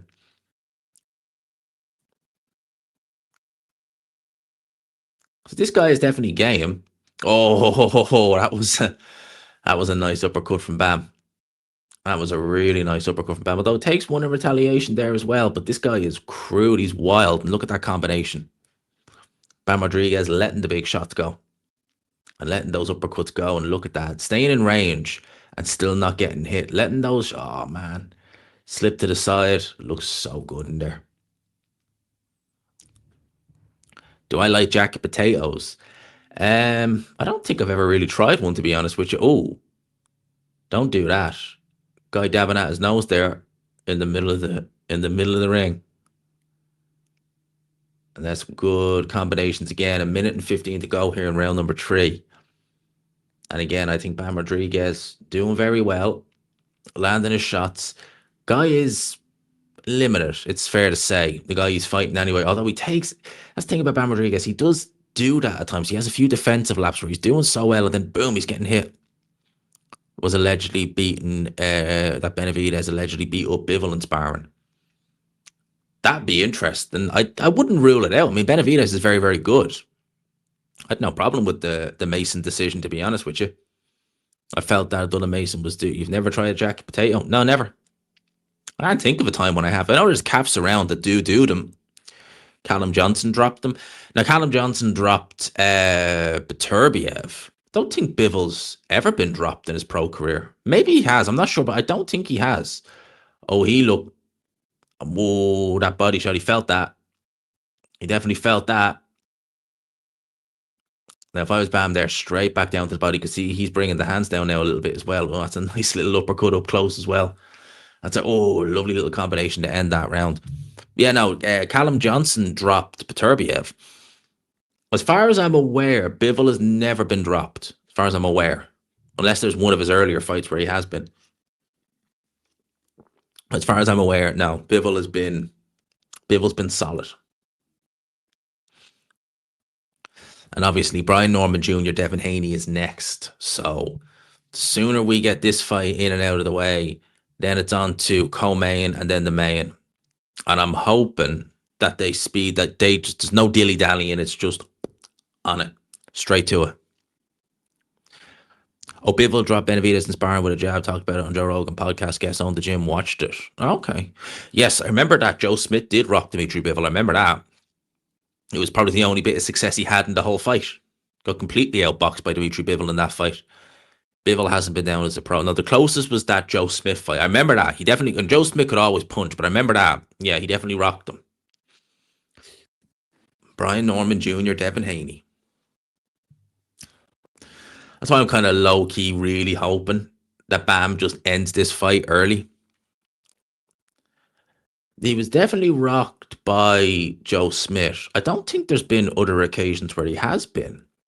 And correct me if I'm wrong on that, but I think that's the only fight where Bivol was noticeably hurt, or at least stunned. I don't think there's ever been any other occasion, whereas Beterbiev's been down once against... He was hurt, actually, when he got dropped by Callum Johnson, but other than that, I don't think Beterbiev's ever come close to going down either, that I can think of.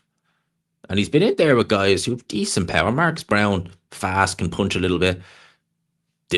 Marcus Brown's a dirty fighter, very dirty fighter, but didn't really do anything.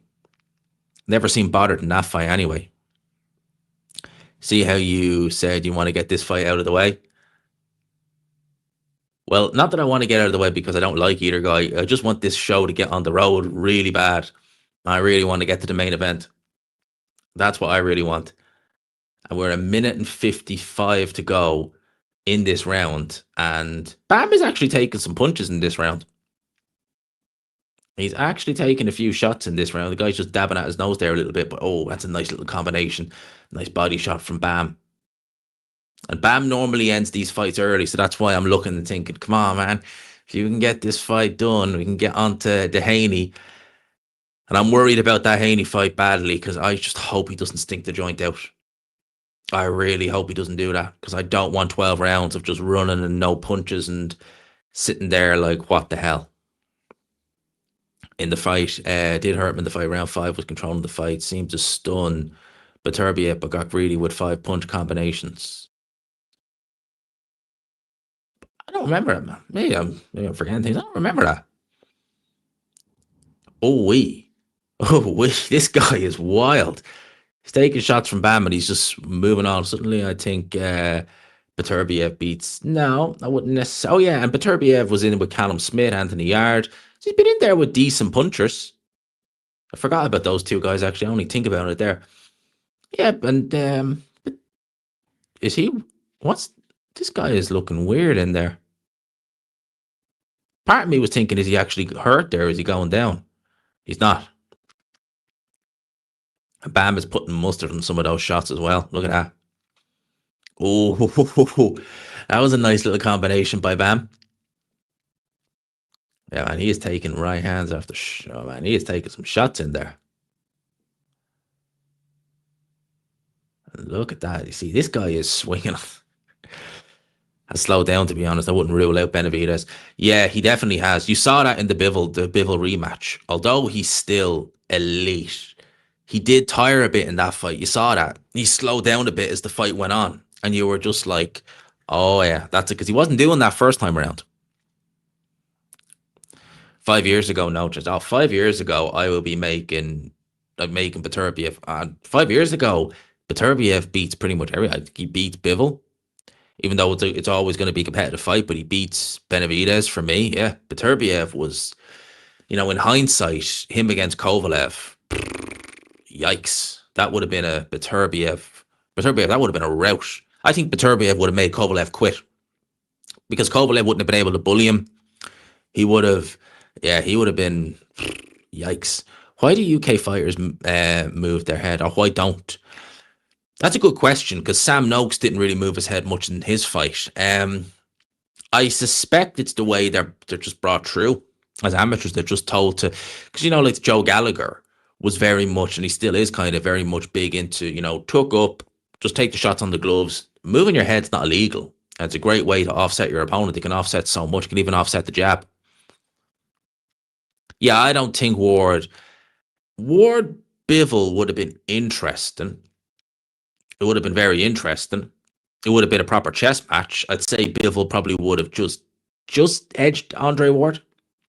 But I think Beterbiev would have beat Andre Ward. Definitely. Well, it would have been, they would have both been interesting fights. But yeah, I think that Andre Ward, him against Bivol would have been interesting. Would have definitely been interesting. But I probably would have just favoured Bivol. But that would have been a competitive fight, don't get me wrong. It would have been. Yeah, the back surgery is a worry, as you say, because the back surgery is never normally good, and it can not affect your mobility per se, but like you're a lot stiffer. And I was worried about that. And Pirog was gone after that.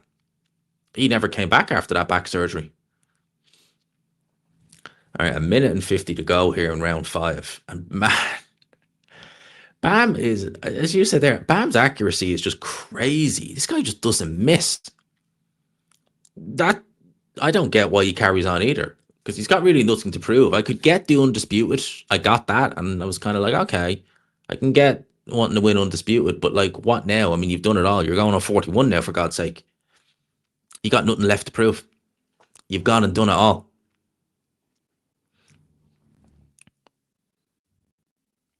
Oh man.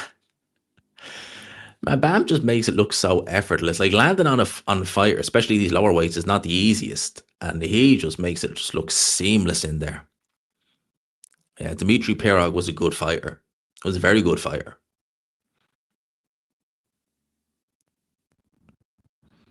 And this guy, whenever he backs up, he always looks real hurt when he backs up. When he backs up, it looks like he's about to go down. And with the way Bam is fighting, I would say it might not be long before he does end up eventually going down. Damn, it's only round 5. I'm thinking we probably won't see the final bell. I'm thinking Bam will eventually get to this guy. Just a case of when. Just the real case of when. Usyk ain't going to fight Andy Ruiz. Andy Ruiz has done nothing to earn a title shot, and I wouldn't accept that fight. It'd be like him fighting Tyson Fury. I'd be like, why? Why would you vacate a title to fight this guy when you could have fought Fabio Wardley? I'd be just like, no, not for me. I did see that, actually. Well, the guy's eye is starting to swell a little bit. Bam getting those body shots in, lands a nice uppercut there. I'm hoping, guys, because obviously we've been going for over an hour now, 90 minutes. And normally these streams, I'm done in around about 2 and a bit hours. And it's unknown territory because I've got the mic plugged in to the phone. I have the phone on 100% battery and in low power mode as well. So it should be okay. But I just worry about, what if it dies? It shouldn't. It really shouldn't. But just in case. It really shouldn't, though. I'd be very surprised if it did. Be very surprised if it did. It won't. We'll be all right. We'll be all good. Atelma versus Wardley, who wins? I probably would favour Atelma slightly. Yarde and Ruiz could have been fighters. Man, Yarde and Ruiz just effed his career up by just not being disciplined. Yarde is just, he's stuck with Tunde for way too long. And I think he's 34 years old now, so he ain't gonna I think he's done. I think the best is past with Anthony Yarde. I really do. Do you think Haney will win? Yeah, I think he'll win, but I think it'll be a less than entertaining opponent. Someone said Usyk was fighting Hrgovic. Well, even then, I'm still like, well, why would you?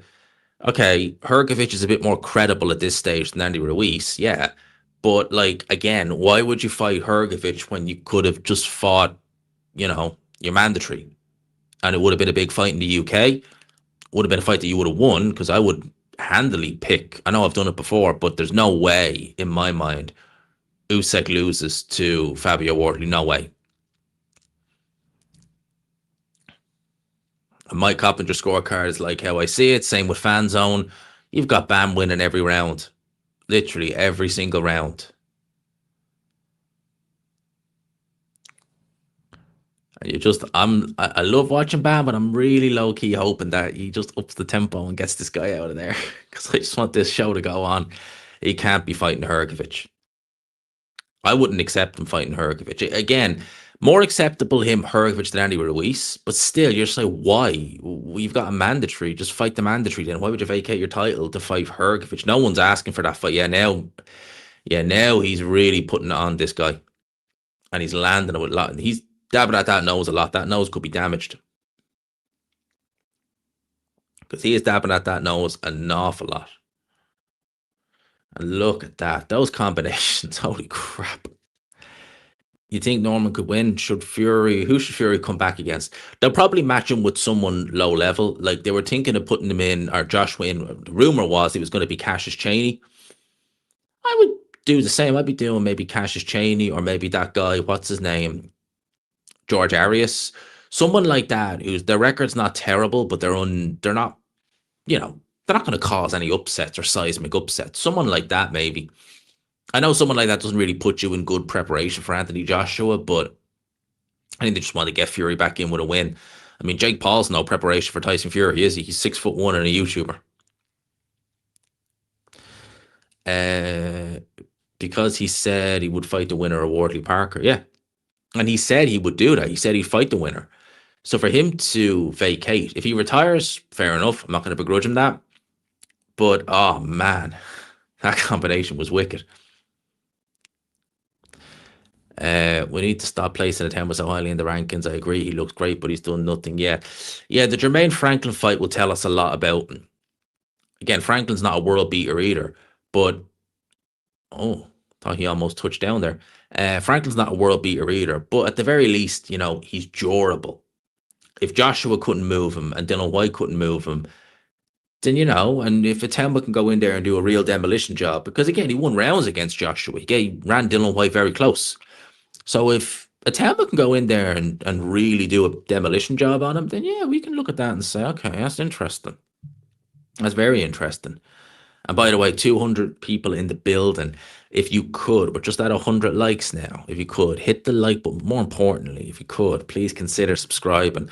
We're 199 subs off. Only 199 subs away from 28,000. Be nice to hit that soon, guys. Be nice to hit it soon. Brian Norman only getting his hand. Well, say he's only getting his hands wrapped now. That's probably a while ago. Dubois looking Sanchez wasn't a good look either. That was a good vid. It's not a good look. It's not a good look to say you're going to fight someone and then not do it. And for me, it has me really worried that Daniel Dubois is going to end up jumping the queue, even after a loss and getting a fight with Wardley. I mean, as good as that fight is, as a great fight, fair is fair. You still got to earn your shot, Oh, Ben Haney would be awful because Haney wouldn't engage. He just wouldn't engage, and Conor Benn could never outbox Devin Haney. Nah, man, that would be a stinker. And that's the problem with Devin Haney. Like, he just is so difficult to watch. He's not a bad fighter. He's a great fighter, but he's just so boring to watch. It's not even funny. So that's what I'm afraid of. Someone says, I'm going to fall asleep before the main event. Well, it's not late enough, although it's nearly 1 a.m. We were meant to have the ring walk at 1 a.m. as well. That's a pain. It's going to be closer to 2 a.m. when we get the ring walk. But look, still not as bad as a 5 or 6 a.m. ring walk time. Because we've been going how long? 100 minutes, nearly 2 hours. Wow, actually, nearly 2 hours we've been going. That's crazy.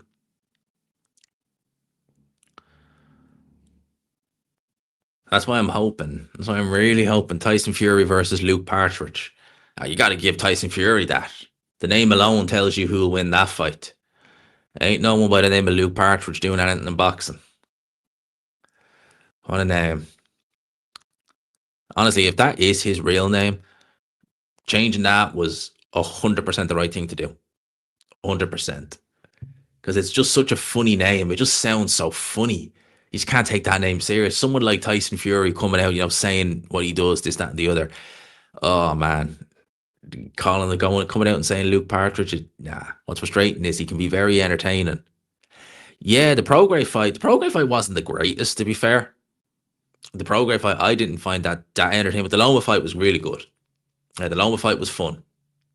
I remember the Kambosos fight, the first fight. I stayed up for that fight. And I mean, that was a hard one. That was a hard night's work, that Kambosos fight, because it was on in Australia, but they did it at American time. And it was it was a hard night's work, I have to say. It really was. It was not easy. Not an easy night. That's why I didn't do anything for the second one.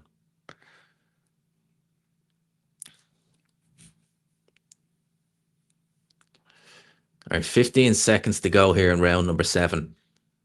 You know what, right? With the amount he's landing, I'm just like, come on, you can shift them. The amount you're landing, and you're landing clean, but he ain't shifting them. Yeah, Ben doesn't want Crooker. He does. Ben versus Crooker, I mean, he probably close enough. I mean, like, again, we're talking about Conor Benn, assuming he could safely do 147. Well, I didn't watch the second fight. I was traumatized after the first. But I remember I did a watch along for the first fight. Because at the time, we knew at the time that Haney was the most entertaining, but god damn, that first fight was boring. Adam Kalnacki is another could have been.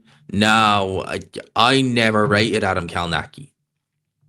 So even when Kalnacki was unbeaten, I was saying, nah, he's not going to do anything. I was like, he is not going to do anything because he was too open defensively.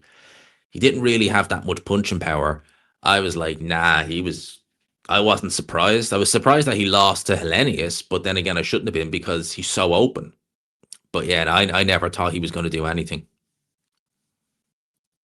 Lost the belt and disappeared. Loma destroyed him. Oh, who was that? That Nicholas Walters or... Oh, Kambosos, yeah. Yeah, Loma beat the living crap out of Kambosos. He beat the living... That's a great way to retire. You fight Kambosos, you win a world title, you beat the living crap out of him. Did it in Australia as well. Remember that. But yeah, the both Haney fights were not entertaining at all. I mean, the second one I didn't even watch live. I think I caught the highlights, of which there wasn't many. Yeah, I'd probably take Cattrall over Ben as well. I think he's too slick defensively. I think he'd walk Ben onto loads of shots. Yeah, I think I'd probably take Jack Cattrall over Ben. Yeah, man, that's the thing. And Devin Haney, he can do fights like that where it's just awful. You just don't want to watch it. You're seeing barely any shots thrown. He's moving around the ring. The guy's not doing it. It's just not fun. And I hope he doesn't do that. I really do. But he fights like someone who is a bit on the traumatized side. And that's the worry I have.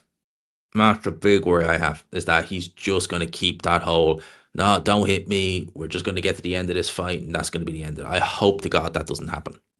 I really do. I'd probably take Ben over Rowley, to be honest with you. I would. Rowley is no great shakes, man. Rowley is no great shakes, believe me. And see, this is the thing. This guy is tough. I mean, he's in there 9 rounds. He's taking punch after punch after punch, and he ain't going anywhere, and he's still swinging. Or sorry, he's in there after 8 rounds, and he ain't going anywhere. I agree. Good win to retire on. Should have had Haney on his record. Yeah, that Haney fight was just despicable. I really don't understand. I remember one judge, a round in which Usyk, Loma dominated, and he gave it to Haney. I think that was round 10. It was round 10. It was just like, what the hell? How do you, like, that was crazy. Loma should have won that fight. Ben should fight someone like Barbosa or Jose Ramirez. Development, you see, here's the problem again. I say it. He's gone to the point now where he wants world titles, and we don't know how, if he can even get down to 147 pounds safely and be strong. He's pushing 30. He's put on a lot of weight in terms of muscles. He's not made the weight for 4 years. Your body hasn't had to cut weight like that for 4 years. So to do it, even, and now he's getting older, it's going to be more difficult. So we need to see how he's going to react and how he's going to look when he comes back, if he comes back to 147, because it's going to be difficult for him to get back down. The problem with fighting at 154 is that it's a much more stacked division than welterweight, and those guys are a lot bigger as well. I don't think he even scratches the surface of world level at 154. I don't think he scratches the surface. I think if he goes to 154, he's in a world of trouble. He'd be lucky to even get a world title crack. He'd be lucky to even, because he'd be lucky to get a win over some of the guys there.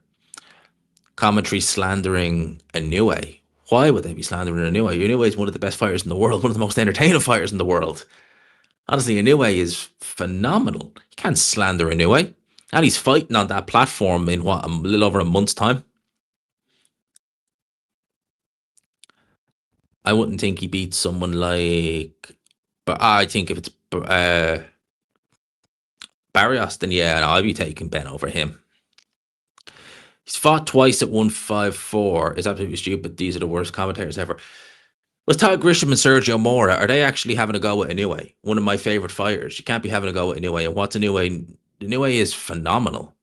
Like, you can't criticize, well, you can criticize him if he does something silly, but he hasn't. He's just always been. In fact, actually, Inoue, that weekend where Haney fought last, and it was an awful fight, and Canelo fought Skull, that was an awful fight.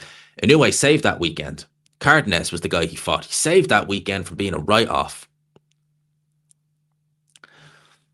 And this guy is holding on a lot more, and you saw him getting the tell off by the referee there.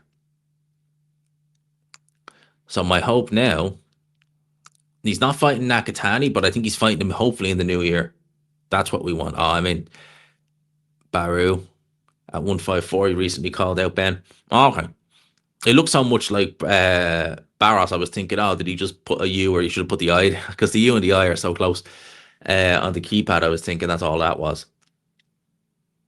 Oh, yeah, man. That guy, he's feeling the shots now. Oh, yeah, this guy is taking a beating in there. And see, Bam Rodriguez now. There you go. Body shot goes in. Yeah, he says Bam is his favorite over Inoue. No, he's not. I mean, look, I love Bam. I think he's tremendous. But this is this is a 115. Inoue's 2 weight divisions bigger. And man. Bam. I'd love to see it. I think Bam would go the distance, but I wouldn't be picking him over Inoue, no way. He's accurate, but oh, that was a nice uppercut. Oh, that was nice. And he keeps holding. That's how you know. Coppinger was never a pundit. Coppinger was always a media guy. He was always someone who would like write articles. The only real time I ever heard him speak was when he upset Bob Arum at the Fury Wilder media day for the trilogy fight. He's always been a reporter, so I never really associated Coppinger as a pundit or commentator. So, he's hurt. Oh, he's hurt there. Oh, he's fighting back though. But that, you could have argued that should have been a knockdown, because the way he fell into the ropes, well, actually fell into the ring apron, the corner. Oh yeah, he is shifting some punishment in there now, and he's holding on a lot. The referee's going to have to get words with him because he's clinching every single chance he gets. Legs still don't look right. And he's in there one of the most accurate fighters in that division. Although Bam has to take a shot there in retaliation, still firing back. But yeah, he is shifting some punishment in there. And that's another one goes in from Bam Rodriguez there. He's going to see this round out, but this guy is in a world of trouble. Explains why he's doing a terrible job tonight. Yeah, I don't see. I don't really notice. Obviously, when I do the watch-alongs, I'm not listening to the commentary, but I don't really pay. Like, Carpenter is someone I've just not really given attention to. I don't watch that ring show that they do on YouTube. It just goes over my head, a lot of it with him. Justin Carpenter was with ESPN. He was always he was just always the guy who was on the who just report the news. He was like Michael Benson, but you knew what he looked like, if that makes sense. Have a look at this. Lovely, yeah. That should have been a knockdown. Referee should have called that a knockdown, because look, gets hit with a shot, legs go, falls into the ropes. Yeah, maybe not.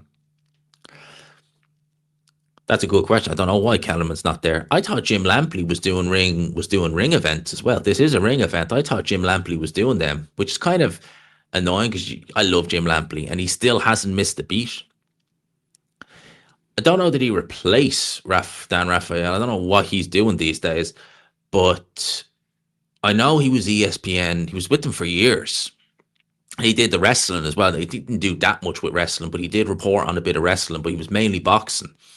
And Mike Coppinger was good. He was kind of one of your go-to guys. Him and Michael Benson were the two guys on the kind of X scene where if there was news breaking, if one of those guys were saying it, then it was, yeah, you knew something about it. Will I do a 30K special? I don't know. I mean, it gets to a point where every 10K, and I love hitting every 10K, the first 10K was amazing. 20K was good. 30K, it's like, right, on to 40. So maybe I'll do a stream for it, but maybe like a stream a day or two after, but like, all right, 30K stream, next stop 40. Because I really want to get to 40K. I want to get to 50. 50K is going to be nice because then I'm halfway to 100. And then I get that plaque. I felt the plaque. It's made of wood. I've seen them. They're nice. Oh! That's it. That's it. It's over. Yeah. That was a great shot. That was good.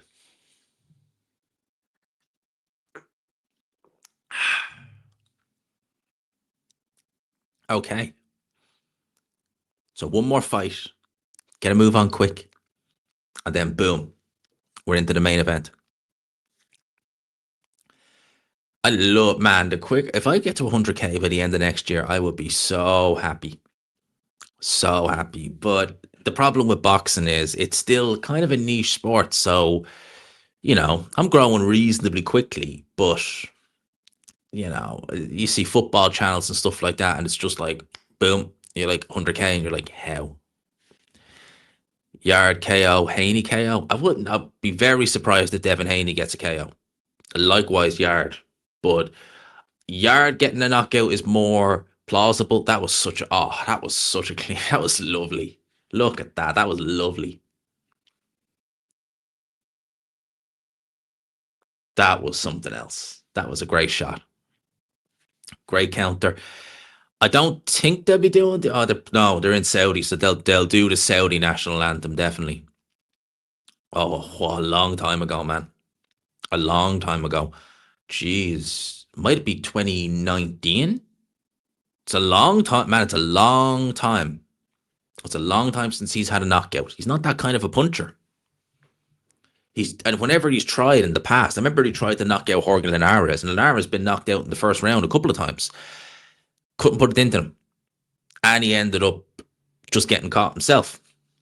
That was a great knockout. Great knockout. Now I'm hoping speed up the interviews and just get a move on, because it's 1 a.m. now. And we were told the ring walk was going to be 1 a.m.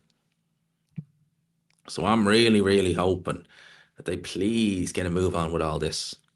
Because I'm more worried about my battery on my phone because I'm at like I don't know what percentage it's on, but it was 100% when I started. Oh, I will do a watch along for. I will definitely be doing a watch along for that fight. It's gonna be yeah, it'd be something else, all right. I'm just trying to see if I can get the ring walk time. Let's see, Yard Benavidez, Yard Benavidez, ring walk. It won't be that late. Shouldn't be 3 a.m. But yeah, it's gonna be. I reckon we'll have it in the next hour. I reckon it'd be near 3 a.m. Ring walk wasn't until 2 a.m. Well, it was meant to be. It was meant to be. I think 1 a.m. originally in the UK. Yeah. Okay. Ring walk time is expected at 2 a.m. It's saying now. So it's gone from 1 a.m. to 2 a.m. Look, it is what it is. It is what it is, man. That Rick Reno guy, I swear, that is the jazziest with shades, everything. I mean, that guy. Have the Haney fight. I don't think they'll do the anthems for the Haney fight. That was a world title fight. So if they didn't do it for that, they won't do it for Haney, but they'll probably do it for the main event. They'll probably wait until the main event because the last two fights have been world title fights. We've had no anthems. So I'd say we're going to be okay. I'd say we'll be okay. I'd be very surprised if Norman finishes it early. I think we're seeing a run around the ring from Devin Haney. I'd be surprised. I mean, Norman certainly can punch a little bit. He can punch a little. He can punch a lot. But yeah, I'm thinking we're going to see a lengthy one. Unfortunately, I think it's going to be a lengthy one. I hope I'm wrong. I'm hoping either Haney or Norman go in there and they're just on it from the first bell. And but I don't think so. Yeah, I don't like the anthems either as well. I really don't. I just think it's a waste of time. Yeah, they always do the Saudi anthem. I think they do the Saudi anthem first. Interviews in the ring, get it moving. Well, they'll probably. I knew they'd do the interviews, but they'll probably just do this quick. They'll have a quick chat with Eddie Hearn, and then they'll just move it on.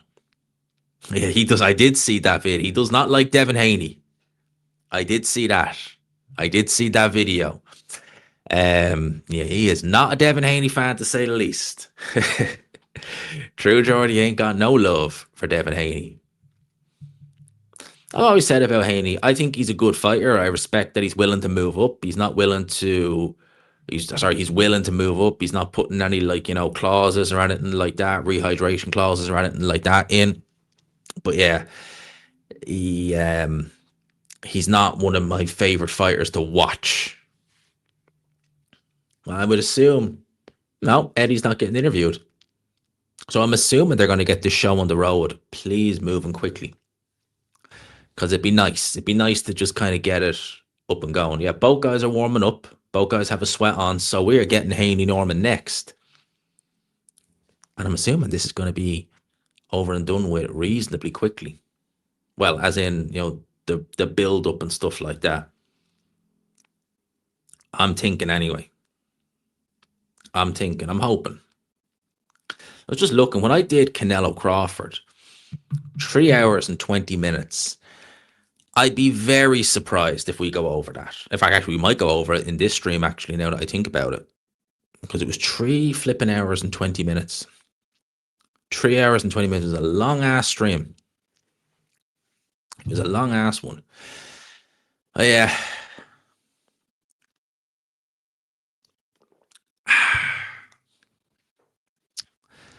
He's just boring. He should have a loss on his record. He should have 2 losses. Well, he lost to Ryan Garcia. He did lose that fight, but obviously it was overturned. And he definitely lost the Loma fight. Oh, I'm just hoping they get this on. Come on, Brian. Yeah, Norman is definitely the. If he's not the bookie's favorite, he's the fans' favorite, if nothing else. Because it seems like everybody wants Brian Norman to win this fight.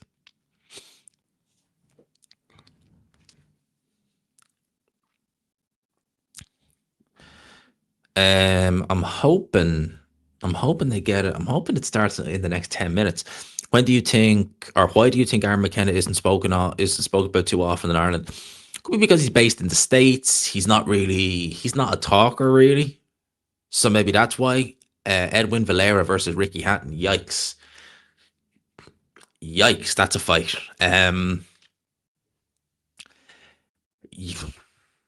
I'd probably take Edwin Valera to win that fight, to be honest with you. I would. I love Ricky Hatton, but I'd probably take Valera to win that fight. It's even on the bookies. That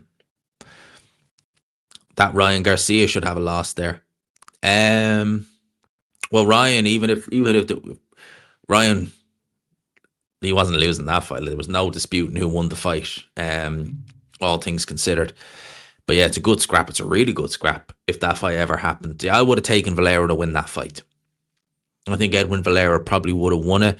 He was, man, that guy was, he didn't play around in the ring. He really didn't. Partridge versus Price. Yeah, look, I mean, like we can look back in hindsight and say, obviously, Fury would have won. And I think Fury would have beaten him. But they obviously saw him as a big enough threat to swerve it. So, but I think, look, with the benefit of hindsight, you'd say, yeah, he probably would have got to David Price. David Price, it wasn't even just his chin. It was everything. It was just mentally he would crack and then he'd gas pretty bad because he would be worrying about this. Yeah, Pricey mentally just didn't have it. You know, the only thing he did better than Fury was he was a much bigger puncher. Much bigger puncher. That's the only really thing. No, I think Paddy will beat Prowell. Yeah, I think Partridge would have chinned Price. I think he probably would have stopped them as opposed to chinning him. I think he would have just worn him down. Fury is chinny. He was still green when Price was a threat. Price was only a threat against low-hanging fruit, though. And Fury had a good performance against Kevin Johnson. Not the Kevin Johnson. It was the Kevin Johnson who fought AJ in his journey, but back then he was still useful. So I think Fury would have won that fight personally. And again, you can say that with the benefit of hindsight, but I think he would have won the fight. And he probably would have worn David Price down. And Pricey had a tendency to overthink in there. I think that's what would have happened. He would have just been panicking, and I think panic would have set in. That's what I think would have happened. But we'll never know. You know, we'll never know. But I think Fury would have won it, personally. But again, he obviously saw it as enough of it. He obviously saw Pricey as enough of a threat because he didn't go down that path. And we all know what happened. Have I read Andy Lee's biography? It's exceptional. I have a copy of it, yeah. I don't have it here in the flat, but I have a copy of it back home. A phenomenal biography, it really is. I agree with that. Fury is chinny, but he recovers very well. Yeah. And of course, if David Price had landed, there's the Mr. and Mrs. Scott presenting. Interesting. All right. Mr. and Mrs. Scott. That's okay. Like the Richard and Judy of boxing.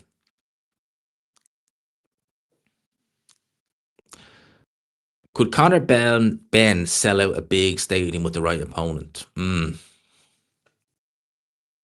Maybe Ryan Garcia, maybe, but that's really about it. And don't bring Kell Brook back, please. No, please no. Maybe with the right opponent he could have, but yeah, the Eubank thing, they really did play off the dads, and that really did help it.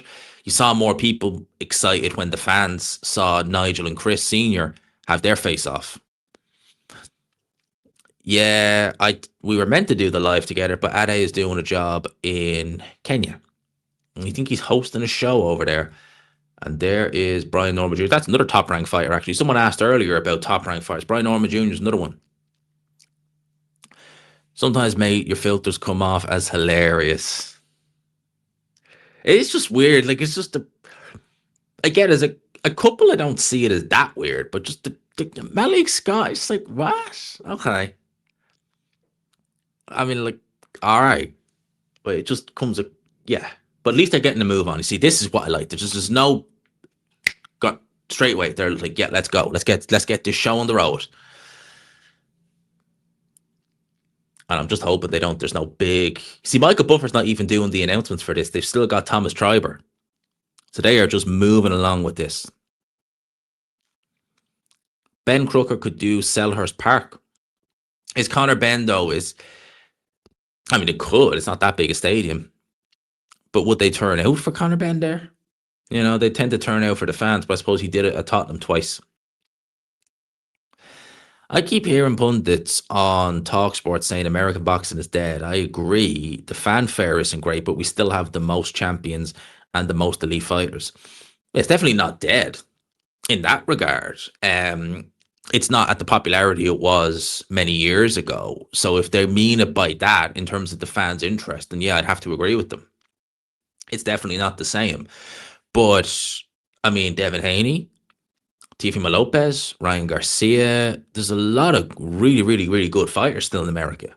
Still, I think the biggest problem is that they had the heavyweight division on lockdown for not just years, for decades. Decades upon decades. Since the 90s have ended, it's not been the case. And it's hurt American boxing.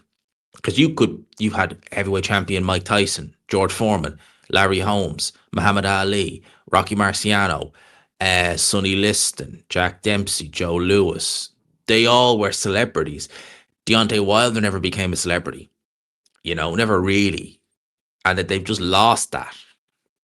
And Wilder, there was a big gap between the last US world champion to Deontay Wilder, and he hasn't been champion now for 5 years. And there ain't no US heavyweight on the horizon I can see who's really going to do anything. Yeah. If you think about it like this, you know, Fury was probably the bigger name out of the two because he did WWE stuff. You just watched a 20-year-old win a belt, 21-year-old in Abdullah Mason. And he looked good. So, you know, America, they still have plenty there. They definitely do. It's just a lack of entertainment or just a lack of fan interest. And I don't think as well, like, I think the problem is you see someone like a Devin Haney and his style is just so unfan friendly. You just like, no. You don't want to watch that. And Shakur, another good fighter. Shakur is getting a bit more entertaining. He has to, because again, he's another one where you're just like, ugh, please get a move on.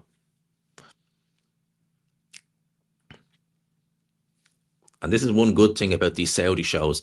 The ring walk it's done. You know? Norman is the favorite with the fans. Okay. Fans don't have Norman winning this fight. Or they think he'll win 60-40. Yeah, Shakur's last fight was good, definitely. Who's the number one US heavyweight at this minute in time? It's definitely not Wilder. It's not Anderson. It's probably Miller, to be honest with you. It's probably Jarrell Miller. I wouldn't put Hunter up there. It's probably Jarrell Miller. Perhaps the UFC has taken over. Yeah, that's a good point. That is a good point. I just think boxing, it had its day in America. It needs to come back, and there's just no sign of it. No, I wouldn't put even Ruiz. I would say it's fairly. There's not really much of a debate. It's for me, it's Jarrell Miller, because Ruiz has looked awful. Wilder's looking awful. He shot the bits. Anderson, don't know whether he's coming or going. Hunter has shot the bits. There's no one really else there. And at least Miller is still somewhat useful. He still has something about him. So, yeah, even though he is, a serial offender of that, there's no one really else that you could really say it to. All right, they are getting on with this. I wonder how far into the announcements we are, actually.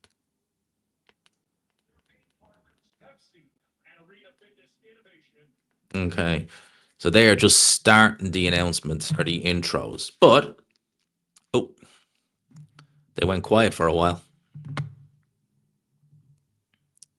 Be careful. There we go. Yes, they went quiet for a while, the bots. But they are back with a bang for the co-main. The Hunter that beat Bacoli would have been that's the thing about Michael Hunter. This is why it's such a frustration, because he was decent. You've seen a decent fighter there. A lot of ambition, so it seemed. and he just threw it all away. Just threw it all away. And like, you look at Michael Hunter, you look at someone like a Michael Hunter, and you just think, with that style and the speed, and he could punch a little bit. Think of him, and you just think, okay, him against AJ. How would that have gone? I mean, I look at Prime Hunter versus AJ, and I think, that's an interesting fight. Very interesting.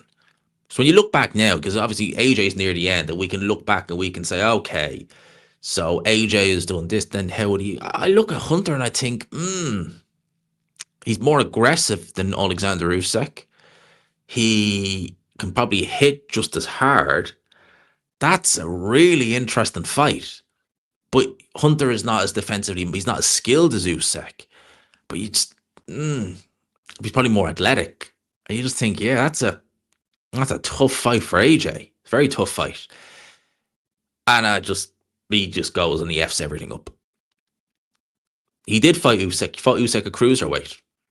And he done well early on, but he was ultimately, he was nearly, he was dropped. He wasn't dropped. I think he just took a count in the 10th round. But yeah, he did well against Usyk. One of his tougher fights in general, not just a cruiserweight. But yeah, he got demolished by Usyk. Yeah, he won the first couple of rounds, and then Usyk just took over. But yeah, I reckon AJ would have won, as you say, in a life and death struggle. Yeah, the fight with Povetkin was really good. That was a really good fight. I think he was unlucky not to get the win that night, to be honest with you. That was a good fight, good performance. And who else? He had some really good, like, he went on a really good run of form. Like a really good run of form. When he beat Piccoli, he was just out he was out whenever he could get a chance. And it's a shame. It's a real damn shame what he's done. Because he's messed up a potentially really good career. A really good career. Both guys getting their instructions. Brian Norman looks switched on. Like, he really does. Brian Norman's got a lot of fans. He is the people's champ. Eddie Hearn wants to use that phrase. I think Brian Norman is that. So people, round 1 will be underway now. Brian Norman, Devin Haney. What Devin Haney are we going to get? That's the question. Are we going to get an aggressive Devin Haney, or are we going to get the moving Devin Haney? The Devin Haney who doesn't want to engage, barely throws any punches, and is just not fun to watch, to say the least. I do think Brian Norman Jr. does it. Be interesting to see. If he does, yeah. And he's already holding. You see that? He's already on the back foot and he's already holding. That's what I mean. I just took the words out of my mouth. That's not a good sign.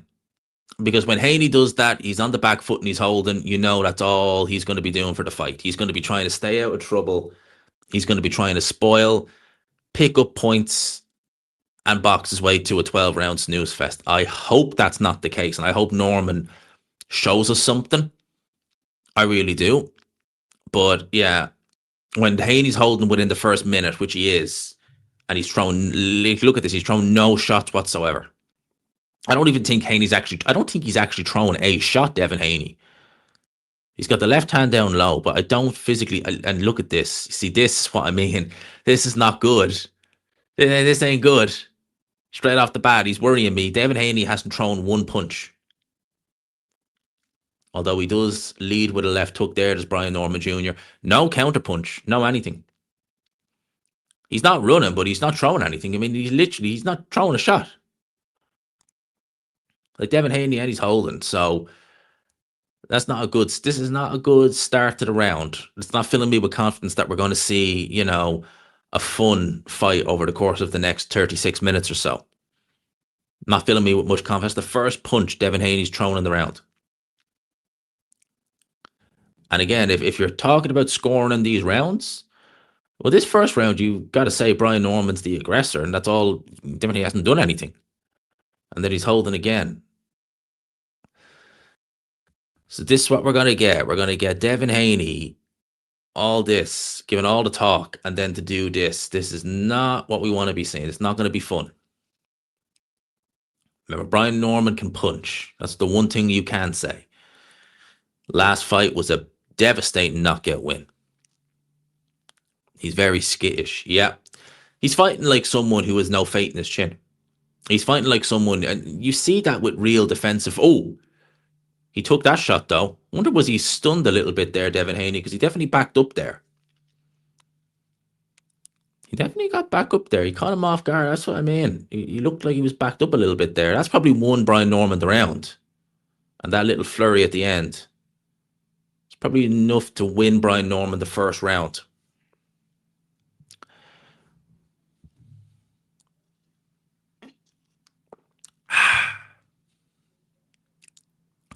Yarde should be on at 2 a.m.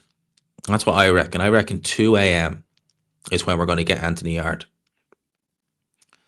Garcia really did break him. Like, he really did. He absolutely broke Devin Haney because he's never been the same. He's literally fights like someone who's terrified. He fights like someone who's absolutely petrified to get hit. And the one thing I will say is he didn't win the first round, Devin Haney. He didn't do that. But yeah, if this is how it's going to be, it's not going to be a fun fight. G-Man, I'm at my wit's end after a 12-hour shift if I can stay awake for another 40 minutes. Well, you picked the wrong fight for trying to stay awake too. Unfortunately, mate, you picked the wrong fight for that. I don't know if we're in for a good one. Like I said, for the first 2 minutes, Haney barely threw a shot. Right, round 2 is underway. I wouldn't necessarily call what Haney did in the first round running, but he was very negative. And as I said, when he's this negative, you know what he's trying to do. He's not really trying to engage, although whenever, like right there, he looks like he's got the yips or something there. Like Norman, I don't even think those shots landed. But the way Haney reacted, it was just like, oh my God, he's throwing punches. Don't let them hit me. And that jab missed from Devin Haney. He is being a bit more aggressive here, Norman, looking to lead with that left hook. And Haney has his glove literally glued to his chin like that just to block that left hook. Jab there from Devin Haney does land. A little bit more from Devin Haney so far in this second round. But there's the clinch again. Brian Norman Jr. is not letting them clinch. Thanks for putting me to sleep, Haney. Yeah, he has a tendency to do that, unfortunately. I'm just hoping that Norman can get, there we go, showing a little bit more aggression there. Well, Conor Benn would probably be easier because he's more reckless. He can be more reckless. And that would give maybe Devin a bit more. Even the commentators are saying Haney is shook. He looks it. Like all this bravado that Devin Haney gives and all this, it's clearly just for show because he looks like a fighter who's been absolutely traumatized. He looked like that last time and he looks like it now. He looks like someone who's got no faith in his chin. He doesn't want to engage. Oh! Okay. Never mind. Never mind. Didn't see that coming. Let's see now. Come on. Come on. Come on. Let's see what you can do. Prove me wrong.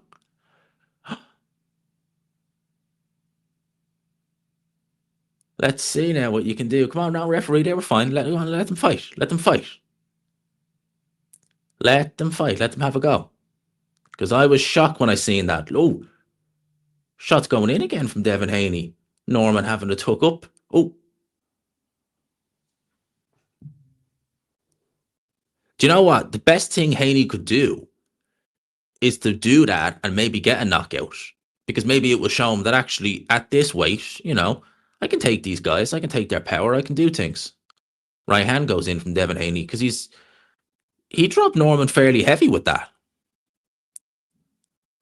Now he's letting the shots go. This is referee. He's not doing anything wrong. Leave him alone. Oh, he almost walked into a shot there, did Haney?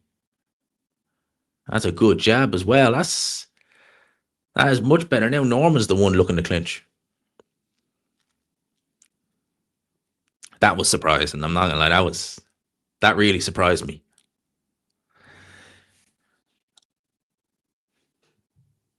That really did surprise me. Good survival by Norman. Yeah, definitely. He learned. I want to see this again. Like, look at that left hook. Right hand is just straight through the guard. Wow. Yeah, left hook.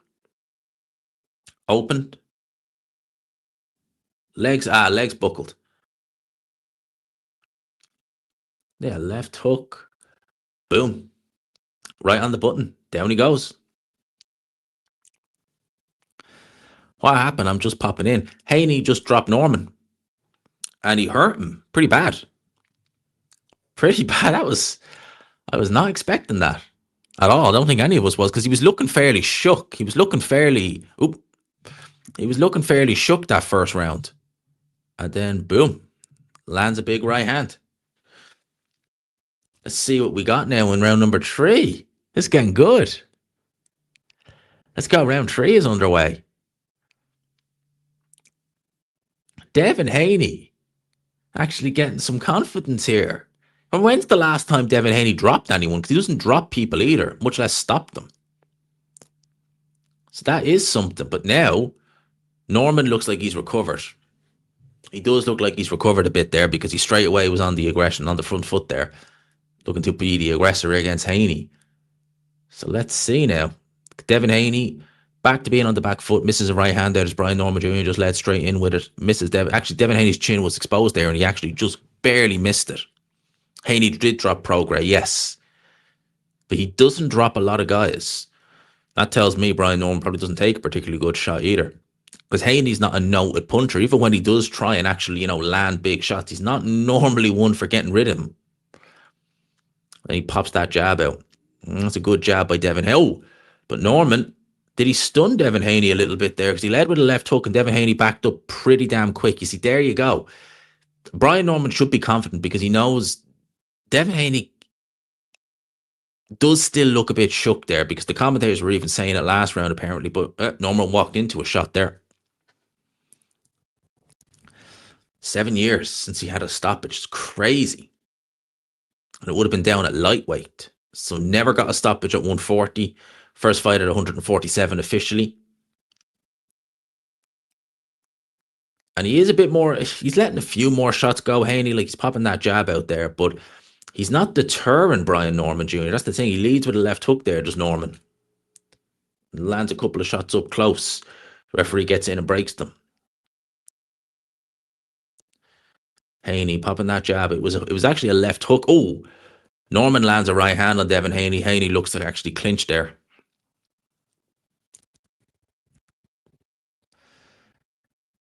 That's the thing. As soon as Norman gets close with some of these shots, and he's back being the aggressor here, as soon as Norman gets close and gets some shots going, Haney does still look a little bit shell-shook. Definitely does. 35 seconds to go in round number 3. That's a good jab by Devin Haney actually as well. Misses with his own jab. Does Brian Norman Jr. not even close to landing there. Yeah, again, double jab, but again, nothing really from Brian Norman. He needs to throw more than just the jab. He needs to have something behind it. And 15 seconds left in round number 2 or round number 3. Norman was favourite. He was favourite. He was favourite by many. It's probably more the same from Haney, although he is being a bit more aggressive here in round number 3, but it's still more the same. Norman throwing a lot, but not really landing anything. As round 3 comes to an end. He hurt Norman, couldn't finish him. Might hurt his confidence, maybe. And he did try and finish him as well.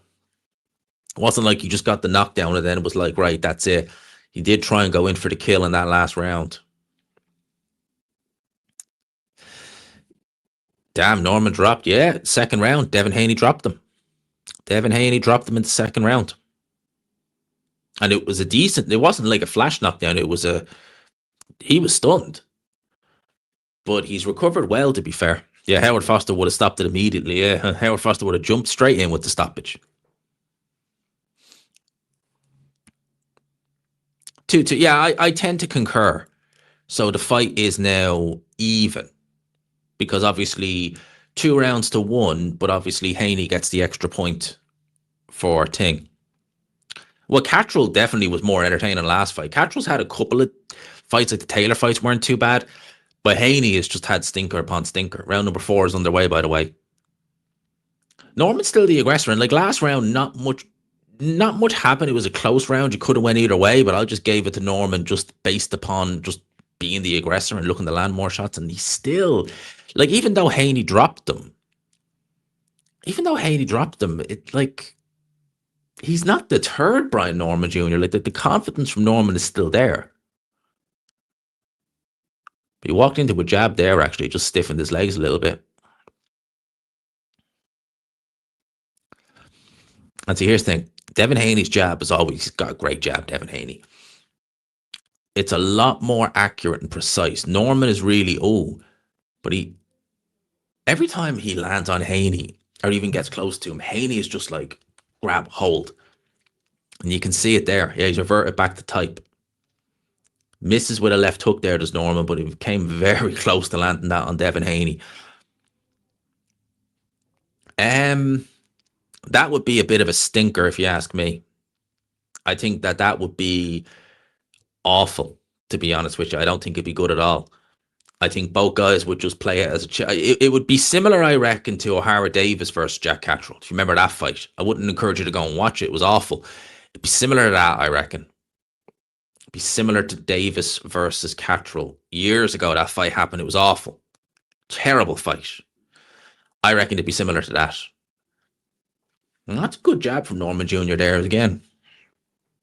Haney biting on some of those feints as well.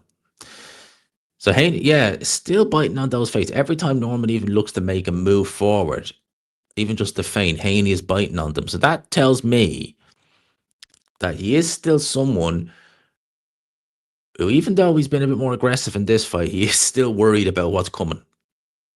Or if he has to take a shot from Norman. And Norman, again, looking to leap in with that left hook. That left hook, which was his money punch in Japan last time around.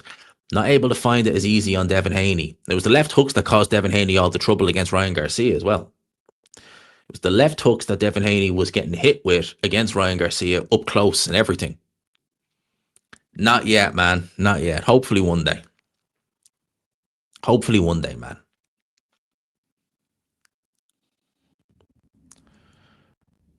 So round number 4. This round's a harder one to score.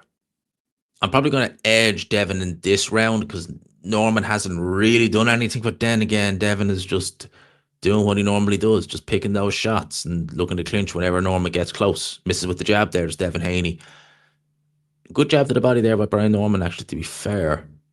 But again, more of this, yeah. He's not throwing the right hand. Actually, that's a very good observation. He's leading more with the left hook. As that round comes to an end. Just give me 2 secs there really, really, really, really quickly. I just want to make sure I've got plenty of life in the phone.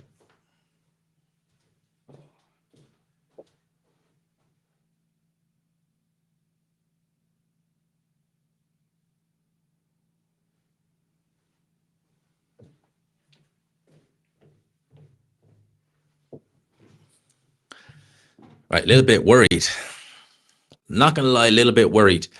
You guys know, right? Currently, I've got 28% life left.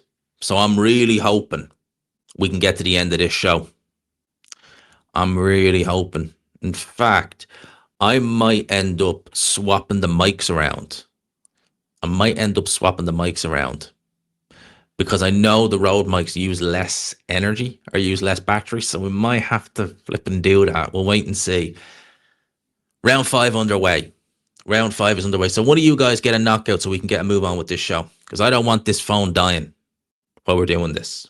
That's the last thing I want. That's the absolute last thing I want. To have to stop or anything like that. 28%. The phone dying, I mean. It's been a fun live so far. I don't want anything to curtail this. I don't want this stopping. I want this to carry on. We want to keep going for the whole show. Because I'll need to do a post-fight review anyway. That's actually a good job there by Brian Norman Jr. again. The one good thing I will say, actually, is that what I might do, I might take a little bit of a... Do you know what I might do, actually?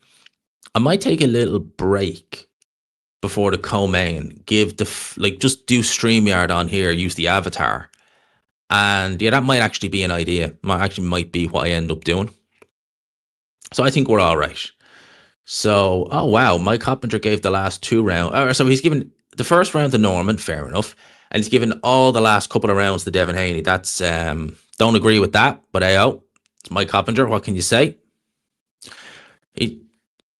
Prop boxing's been really good.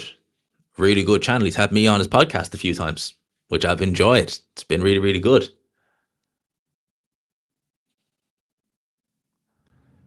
So a minute and 30 to go. And it is getting into this pattern of more of the same. Haney missed Haney there actually with a jab, but it's been,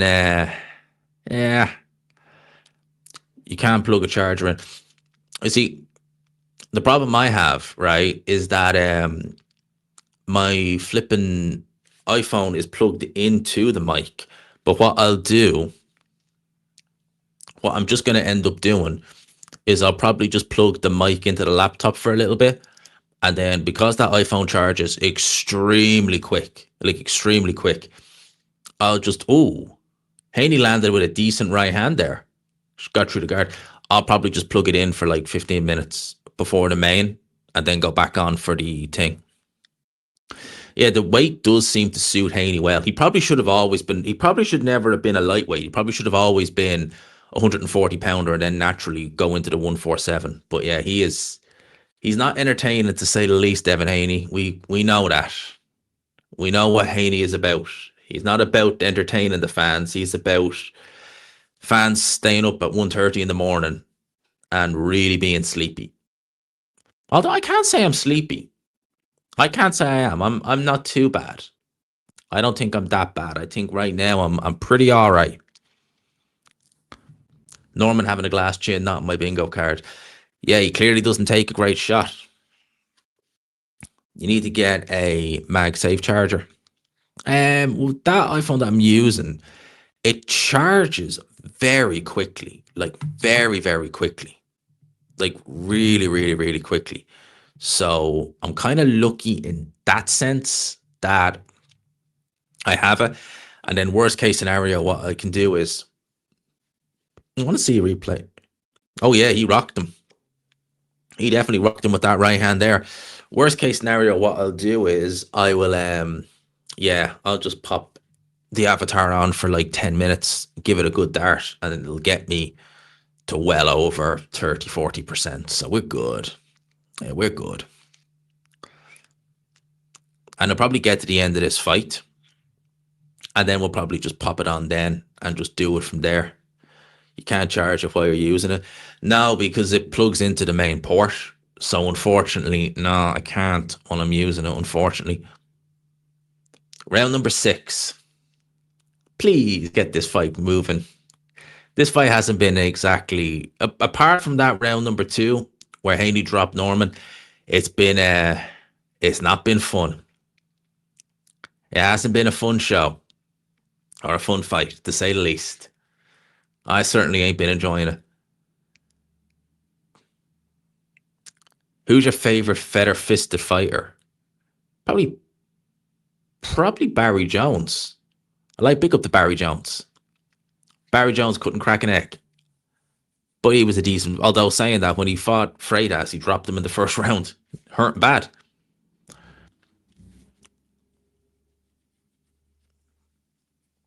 But yeah, there's 2 minutes to go in round 6. And man, this has been a hard one. It's been a hard one, people. It's not been fun. Like Eubank Ben last week was a hard one, but it was hard because you saw a guy who was dead and just couldn't do anything. This is a guy, one of them's trying to do something, but he's not sophisticated with it, and the other guy is just not doing anything. And it's just getting a bit, let's just say it's not the most entertaining, to say the least. This is this has been a flipping, Paulie was entertaining, and he was feather-fisted as well, yeah. Paulie Malignaggi couldn't crack an egg, but he was fun to watch at times. Haney is, now he's running a little bit. And it's just, man, this is what I mean. This is why it's so hard to watch a Devin Haney fight sometimes. He is good, and he's talented, but it's just this. Like, there's a minute to go, and Turkey is just, look at Turkey. He's just sat on his phone. Like, he's not even hiding it. He's just sat there, head down on the phone. Not even hiding it. And this is the problem. This is the problem with Devin Haney fights. They're just so boring. Like, I'm sitting there and I'm just like, God damn. You know, you get a knockdown in the second round, and then we have this. It's just like, mate, come on, do something, please. Uh,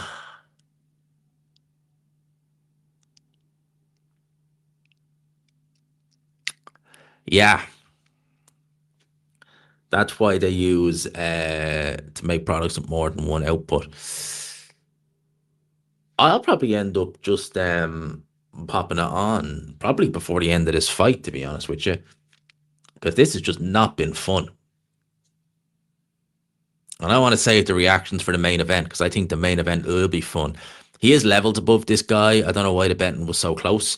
It's probably because Haney still looks a bit shook. He's fighting at 147 for the first time. And yeah, there's Tunde Ajayi.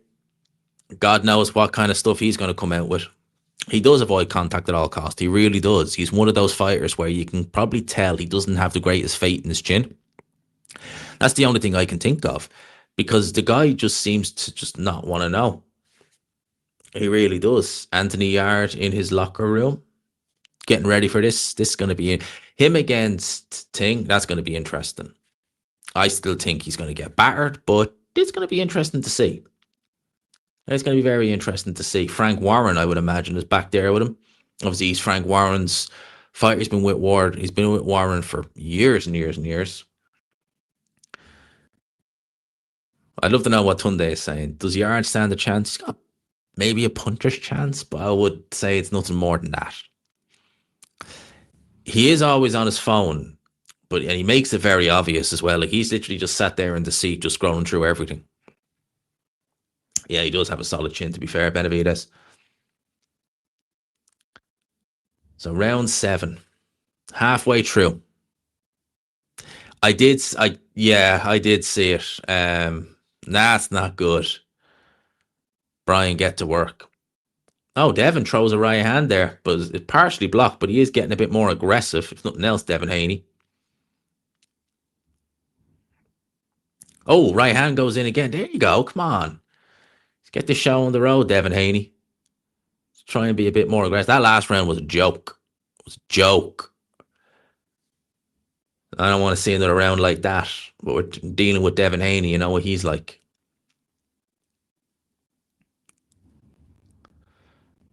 He barely popped that jack. Calzaghe wasn't feather fisted.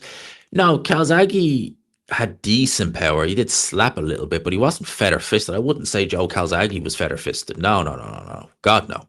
Definitely not.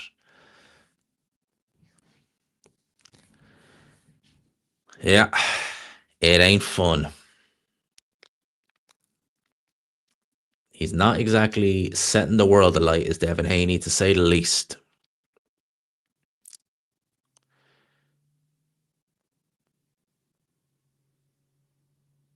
He ain't setting the world alight. Tonight's gonna well, I'm not too worried about it, because obviously I just go bed at whatever time this finishes at, get up at about 8 or so, and I'll probably do maybe a review in the morning. Maybe I won't even do it. I just got in an order too. Nah, it's way too late to do anything. It's way too late to have anything other than water at this stage for me now.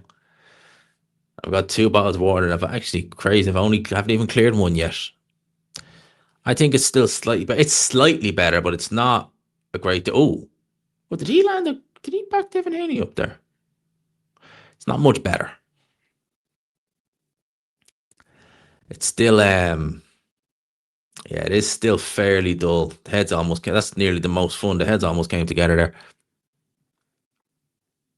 It's not been the most fun fight you'll ever see. Unlike this, yeah, I know. This is like, thank God this is the co-main and not the main. Could you imagine a Benavidez Yarde, how good that would be? Like, because I think it's going to be a great fight. Imagine watching something like that and then having this follow it. This is just, yo. As I said, this is just, yo. Oh my God. It's just sometimes you just gotta, yeah. Right. Round 7 comes to an end. Give me 2 minutes. 2 minutes.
Am I mute? Can you hear that now?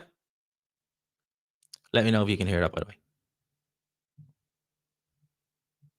Double check there. Yeah, let me know if you can. That's all good, isn't it? Let me know if you can hear that. And just bear with me.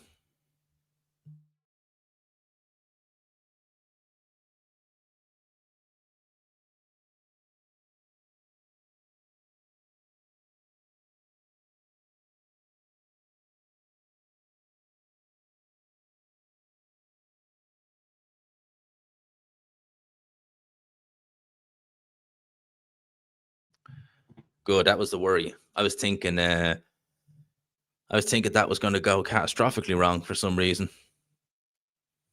Luke P. Big partridge. Oh, people. What do you do? What do we do?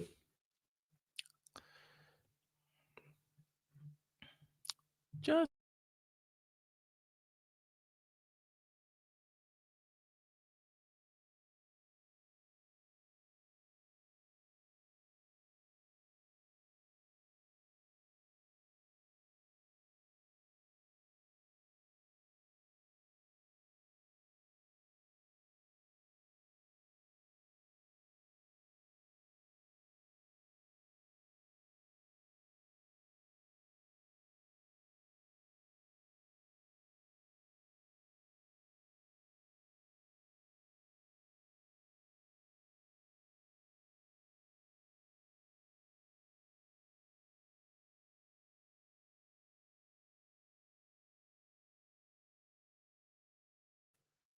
Yeah, apologies about that. I had to make sure the sound is perfect. No, I muted myself. That was me doing that deliberately.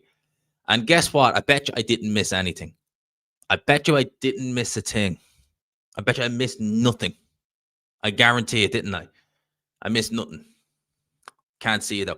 Yeah, well, there's a reason for that because I moved the mic onto the laptop and the camera on the laptop was crap, so I'm not going to put it on. That was planned. And the good thing is, right, I just checked I wanted to just check, yeah, there was nothing happened. I wanted to just check the battery life. So the battery life went from like 20% to 28% in like 2 minutes. So yeah, I should be back on probably in the next 10 minutes.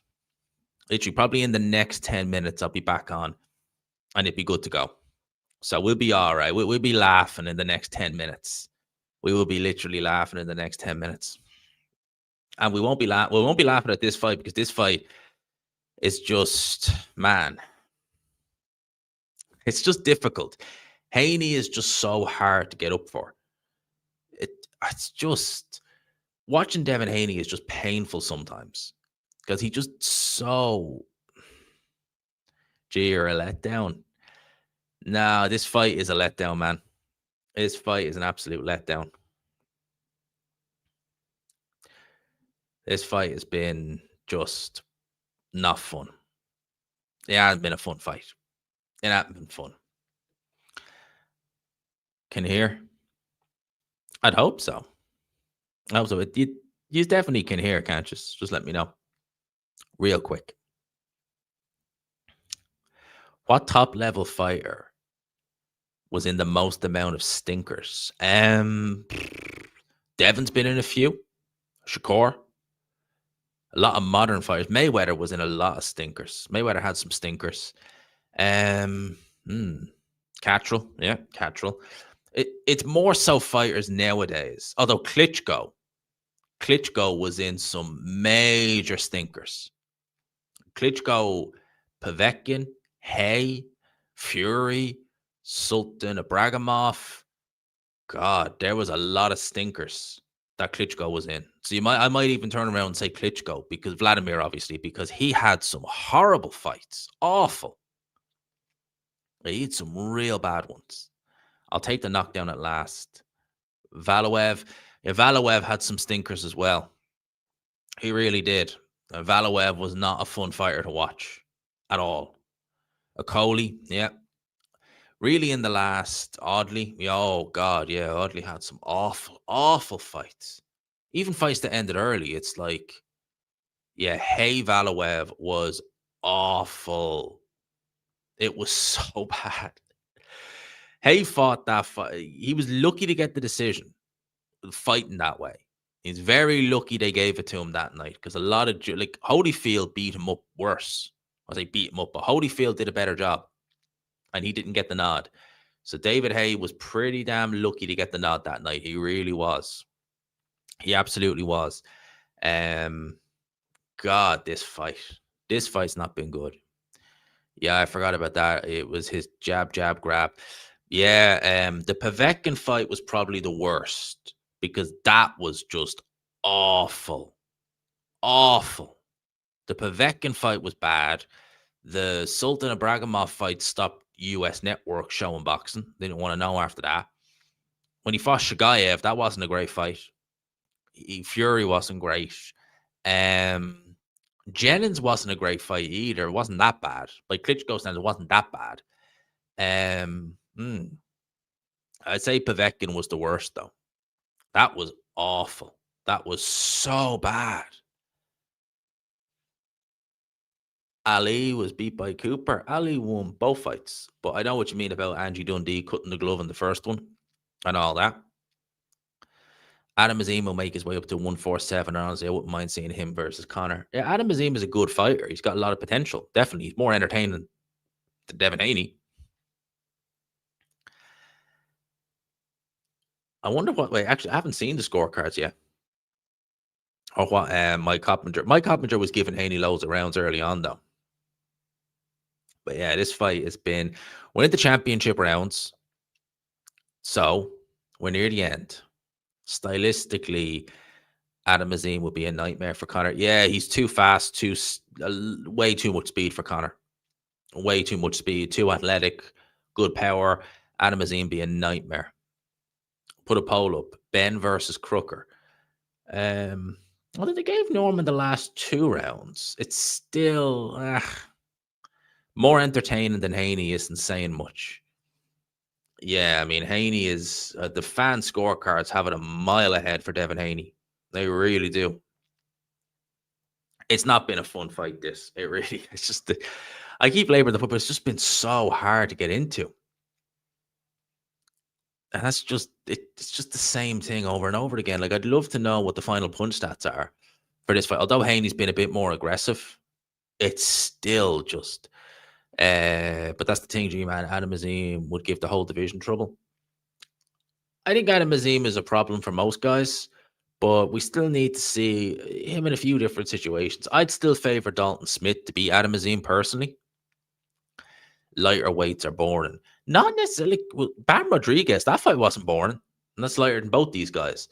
It's just the way Devin Haney fights. It's hard to do much with him. And this is the result. What's next for Haney? They're looking to do a Ryan Garcia rematch, definitely. So if Haney wins this and Ryan beats Mario Barros, they're doing it. They ain't boring. Yeah. That'd be a good fight, actually, Paddy Donovan versus Conor Benn. Paddy Donovan be a nightmare stylistically for Conor Benn, I think. Southpaw, speed, everything. Yeah, you see people like Inoue. He represents the lower weight divisions. Bam does. They are anything but boring. They are anything but boring. They're the guys where they will drag a good fight out of someone. I mean, when Paul Butler is trying not to get stopped by Inoue was like, I don't care if you don't want to get stopped. I am going to stop you. They will drag a good fight out of them. Devin Haney is the opposite. Devin Haney, good fight is like, it's alien to Devin Haney. It's an alien concept to Devin Haney. It just doesn't happen. And this fight has been just, this has not been fun at all. And here's the thing, right? Turkey is there looking. Surely Turkey must be, and looking with the hands full, he doesn't look happy there. Surely Turkey must be thinking, I'm paying these guys. Can they not do something? You know, I want to be entertained. At the end of the day, boxing is an entertainment sport. And this has not been fun at all. But the main event is next, guys. A random heavyweight fight can be, a random heavyweight fight can be fight of the year. It really can. A random heavyweight fight can be just amazing.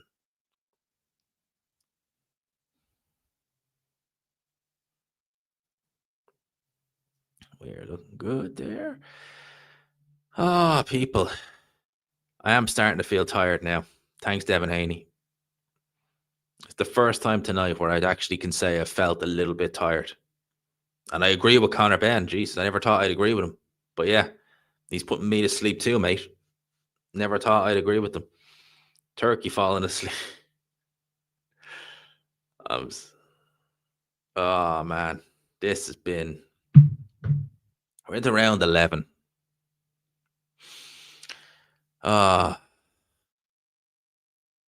This fight, man. What happened to the camera? I'm just waiting for my main camera, iPhone, to get some juice in because I anticipate it being done by now, to be honest with you. I anticipate it being finished the stream by now.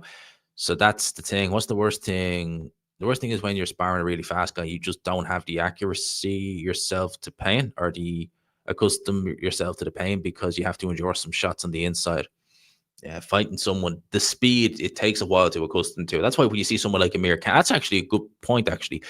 When you see someone like an Adam Azim, timing beats speed. So as fast as he is, eventually people will catch on. A good fighter will catch on to the timing and be able to read him. That's what Danny Garcia did with Amir Khan when they fought. That's when he was able to drop him.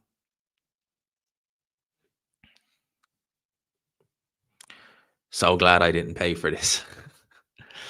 There are many who did.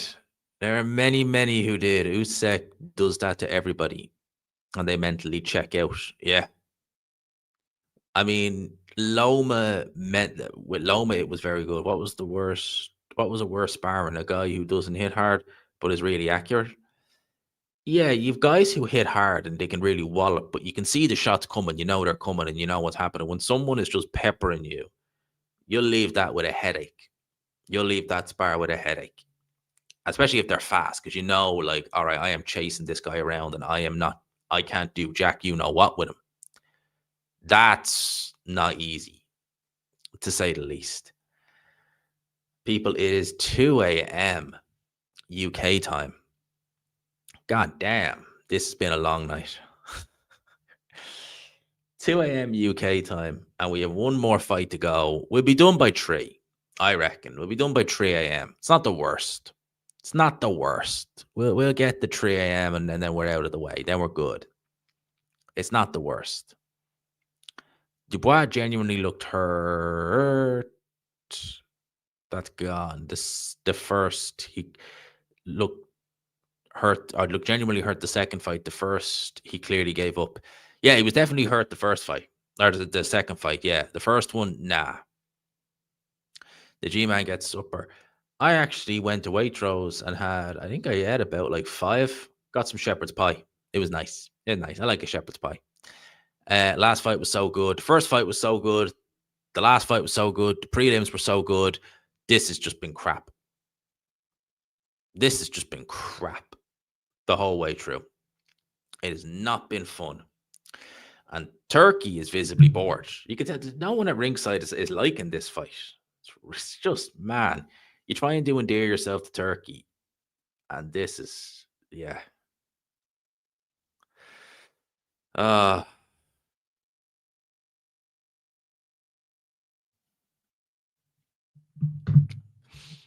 yeah, Waitrose is nice, man. Don't knock Waitrose.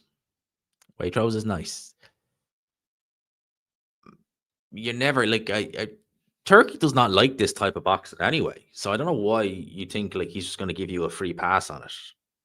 Turkey is obviously someone who likes the entertainment. He likes to be entertained. This has just not been fun. I thought a false dawn in the second round. You were thinking, oh, something's going to happen. Nah, nothing happened. Yeah, that was horrendous. We got 3 minutes left, man. 3 minutes left. Then we can get into the main event and then we can go bed. Yeah, Pavek and Klitschko was awful. That was a terrible fight. That was awful. Absolutely awful. I've kind of zoned out myself after round 7. I kind of zoned out as well. I don't think this is really one that people are going to be going back to look at for, a while.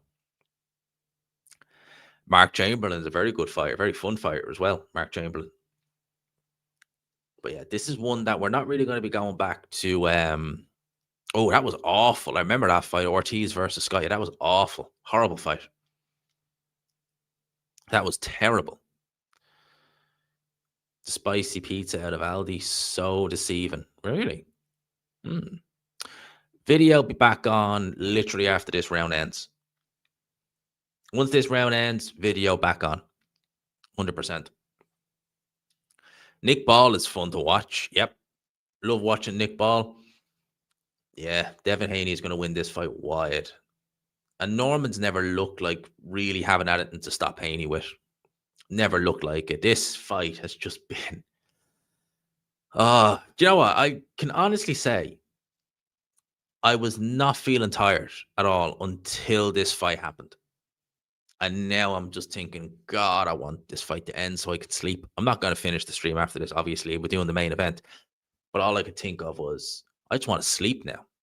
Like, there's a part of me that's probably like, I'm probably going to do a review of the fight tomorrow. Maybe not immediately after. I'll probably just wake up in the morning and do it. Because I'm just knackered.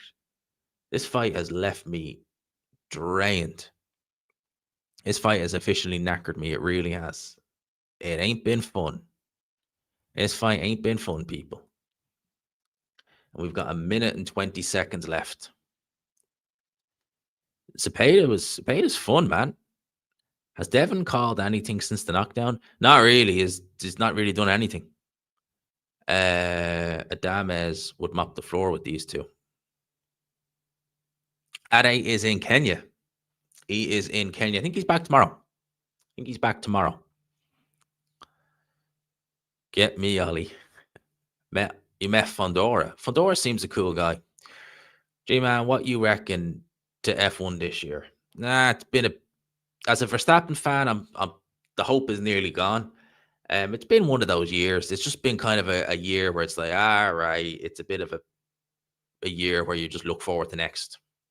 Thanks, man. I appreciate that.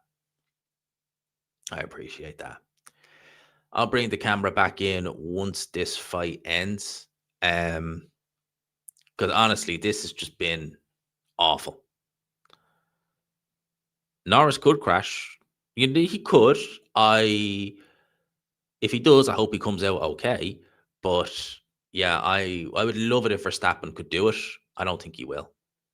I'd love it. Prove me wrong. I'd love it, but I just don't think he will. I can't see it. I'd love it. I'd love to be proven wrong. Love to. Absolutely. And thank God this fight ends. Oh my God, that was awful. Brian Norman raising his hands up as if he's done. Nah, mate. Nah, you ain't won this fight, man. Oh, that was not fun. Oh man. That was not an easy one. Give me 2 secs there, peeps. Give me 2 seconds.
Oh, we're back.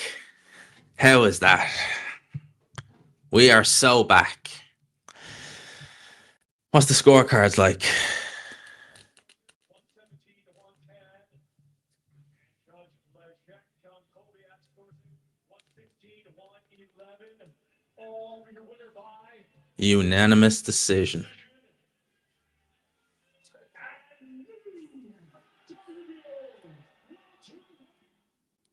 Well, that's that done. Thank God for that. Thank God for that. That was not easy to watch, to say the least. That was really, yeah, that was not an easy one.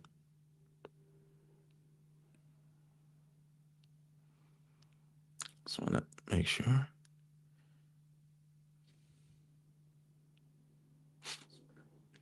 Yeah, sounds fine. It sounds fine. Yeah, so we are into the main event time, people. They'll do the interview with Haney, and then I'm hoping they don't do like a Ben Haney face-off or some crap like that. Oh my God. 33 minutes, I won't ever get back. Yeah, one good round in the whole fight. One good, measly round. Not fun. Not fun, people. That was not a fun show or that fun fight. Oh my God. So yeah. Commentators have been worse than usual. What were they saying in the Haney fight? As from the start, people were saying, they were saying that Haney looked shook, which he did. But yeah, that was not fun at all. That really was not fun. That was so bad. It was such a bad fight, honestly. Haney, it was an amazing performance. I wouldn't say amazing. I would say dull, lifeless, not entertaining. Standard performance, I'd say, from Devin Haney. He did what he needed to do. He got the job done, but it was not fun. It was not fun. But that's not a bad. Haney probably could have. I mean, he had the power to drop him, so he probably could have if he really decided to put his foot in the gas. He could have maybe done something, but he didn't. He just went in, just did what he normally does, and that was the end of it. And that's really it. Maybe the worst champion in boxing getting dropped by Haney. Yeah. And Haney, who does Haney ever drop? No one. But yeah, that was not a fun. I just want to get into the main event now. When you feel like you've eaten something and it's like, it's not been nice, not been tasty, but you have another course coming that's going to make up for it. That's what I'm hoping. That's what I'm hoping. Please. Please. Just get us into the main event. I am dying for this main event.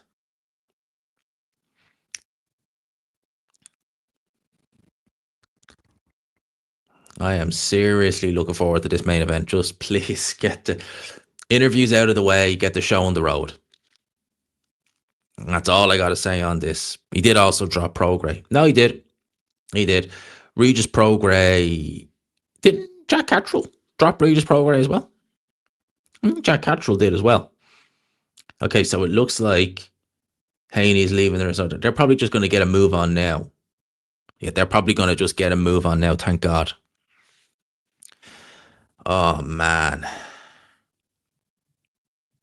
Okay, they've got Ben and Eddie there. So I'm hoping that this isn't a long one and they just get this over and done with.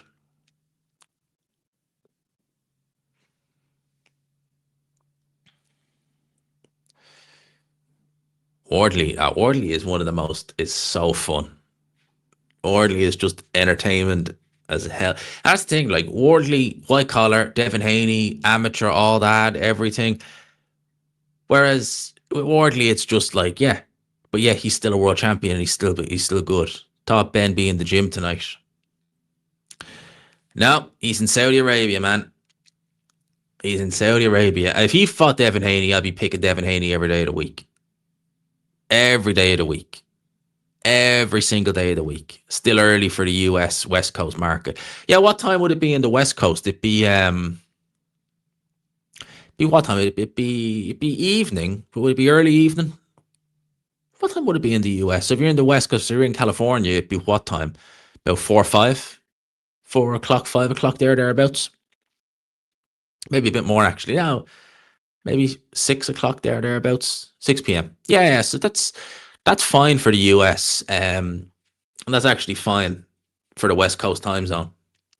That's actually not bad actually at all. You get the main event on by 6, so you're done. I wish we had shows that did that in the UK. Yeah, 6 in Cali, 6 p.m. That's not bad. That's all right. And what is Eddie Hearn talking about? I wish Eddie Hearn would stop talking. It's Phoenix, Arizona. Phoenix, Arizona. That'd be a nice place to visit, I'd say. Because Arizona is meant to be a really warm state. Yeah, 6 p.m. in Vegas. East Coast, it's 9 p.m. East Coast would be more my style. East Coast be more my style, to be honest with you.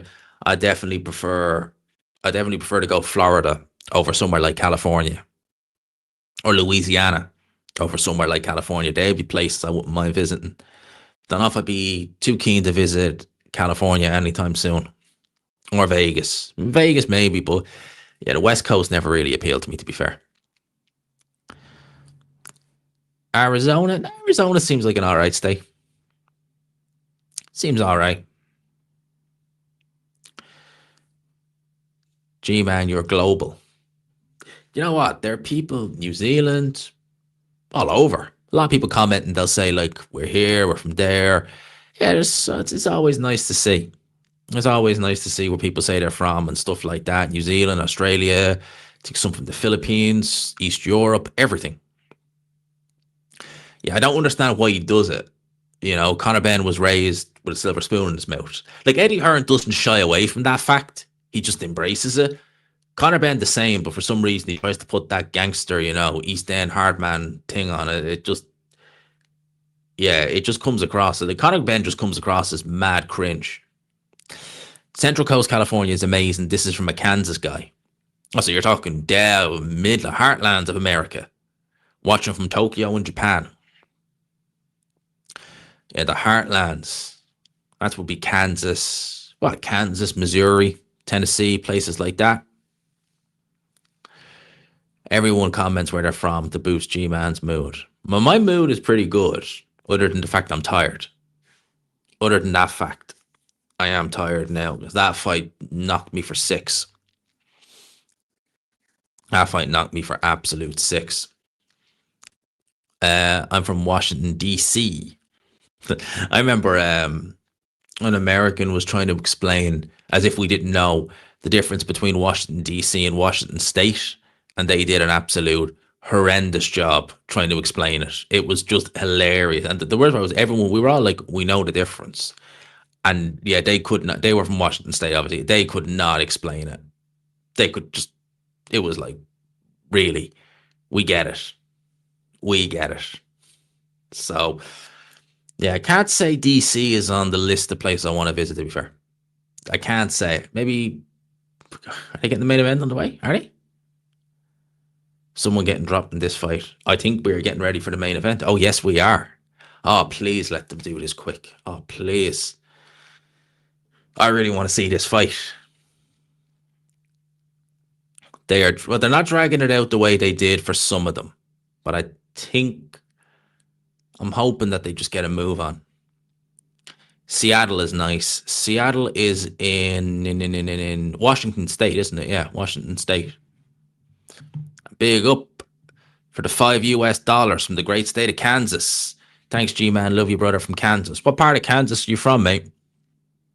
Like Wichita or some of the other places? Because I know Kansas City is actually in Missouri, isn't it? It's on the border with Kansas and Missouri. Big up from the great state of Kansas. Benavidez UD. I reckon Benavidez is going to stop Yarde. I reckon he'll stop him. I reckon Benavidez will stop him. Leavenworth in Kansas. Big up to Jeff. No question. Just the £5. Thank you, mate. Appreciate that. Just the £5. Thank you so much for that. Upstate New York. Yeah, it's mad, right? A lot of people don't even realize that like New York City is not New York. It's New York State, which is way bigger. You've got upstate New York. Where is that? Like Albany and places like that, which is like the capital of New York State. And big up to Adam with the £50. Holy crap, man! You are really, man. Yo, thank you. I appreciate that tonight, man. That's a lot tonight, man. Seriously. But thank you so much. We've done well tonight, man. We've done well. That's what, about 170 quid between everyone? With everyone, I think I got a few super chats earlier, so we're on like 170 quid. Not that YouTube will have a field day; they'll take about 50 quid of that, but still, we're happy with that. We're happy with that. We're happy with that.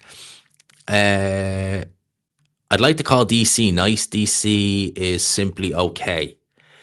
Yeah, Washington DC is like it's very European in its architecture.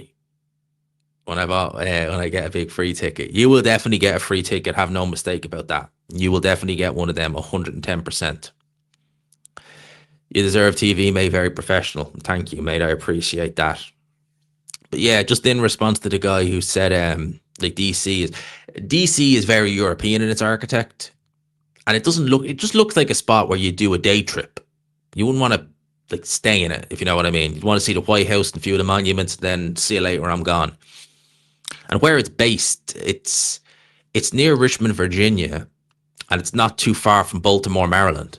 In fact, actually, I think it's only like an hour or something drive from Baltimore. So it's really not in a. It's not an ideal place in the States. It's not in a place where either place should be. I wouldn't want to go Maryland, and I definitely wouldn't want to go Virginia. Now I'm just kidding, mate. Never expect anything just with the support. Well, believe me, when we get the date for the next show, 100% you get a free ticket. I'll even pay for you to come down or up wherever you're from in the UK. Hopefully Jack Catterall gets a shot against Lewis Crooker. That'd be a decent fight. I think maybe Catterall could bring a good fight out of there. Florida, cool. Yeah, I'd love to see Florida. It's 45 minutes to an hour from Baltimore. It's where I live. It's nothing special. From the UK, from Nottingham in the UK originally. Yeah, where it's DC is a nice city, lots to do. Northern Virginia is peaceful for the most part. Maryland, not so much. Yeah, no, it's definitely not peaceful. Baltimore, in particular, that's where Tank Davis is from. Again, Maryland, not a state I'd ever really look to visit, to be honest with you. In the Eastern Seaboard, the only state I would definitely want to visit would be New Hampshire, because it just looks amazing. So in the Eastern Seaboard, or kind of New England, New Hampshire is the only state I want to visit. It just looks epic. It just looks amazing. It looks so beautiful. That's the only state I'd be thinking, yeah, I'll go there. I'm hoping we don't, man. They're playing the ads again. Like, there's AJ being dropped by Dubois, and they love the ads, don't they? They spam them. Portland, Maine. Yeah, Maine would be somewhere else I'd be thinking of as well. Maine would be nice. Just more New Hampshire. Just looks so much nicer, though. But that part of the States I'd like. Yeah. Somewhere like New Hampshire. Just, I look at the pictures online, you're like, yeah, that looks nice. If you want to get a stunning cougar, get yourself to Whistler, especially if you're Irish. Where is that? Is that in like Maine, or is that in Vermont or somewhere like that, in New England or somewhere like that? Would you move to the States long term? Do you know what? Before I ever had a YouTube channel, I was thinking when I was when I was out of college and I had my first like proper job, I was actually thinking of doing like a summer in the States. I was thinking of moving to Boston. As things happened, transpired, it never materialized. But that I was thinking about that. If I moved to the States now, would I move long term? No. I think if I was to move to the States, I'd move to a state like Florida or somewhere like that. Not Miami, but somewhere in Florida, maybe Tampa or somewhere like that. And I'd do maybe a summer or something like that. But yeah, Baltimore is very bad. It's very bad on multiple fronts, unfortunately, education, crime, etc. Colorado. All right, not a state on my bucket list, to be honest with you, Colorado. There's very few. See, there's some states where you just look and just like, no thanks. I wouldn't mind visiting Tennessee, but only for like a day trip, like Knoxville, Tennessee, for like the music and stuff like that. Just only because I don't think Tennessee would be a state I'd necessarily want to stay in. But I wouldn't mind seeing it for that reason. And then, but yeah, New Hampshire or somewhere like that. Yeah. Thing is, G-Man, there is a vast difference between Northern Virginia and other parts like Richmond, Norfolk. Northern is fine. Yeah, I can imagine. But I think it's like that in most states. You know, if you go to, you go New York City, it's very different from someone was mentioning upstate New York. I mean, it's not even close, man. Like, you know, it's two different, it's like two different countries. So yeah, I think that's like that with a lot of states. You know, what other states? No real other states that I'd really look at and be like, I really want to go there. There really isn't. Kind of Florida, Louisiana, New Hampshire. That's it, really. That's really it. I've never been to America, but I've been in some states. There you go. We've all been in some states from time to time. But no, I'd love to go to America. Just to see it, just to say I've been there, you know. But not to California. No, not to California. I wouldn't want to go there. Would not want to go to California. No interest in seeing California.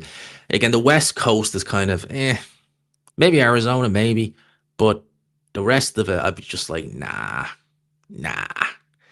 I'm more of a definitely on the East End, the Eastern Seaboard, the Atlantic, the Eastern Seaboard region. That'd be more kind of my style. That'd be definitely more my style.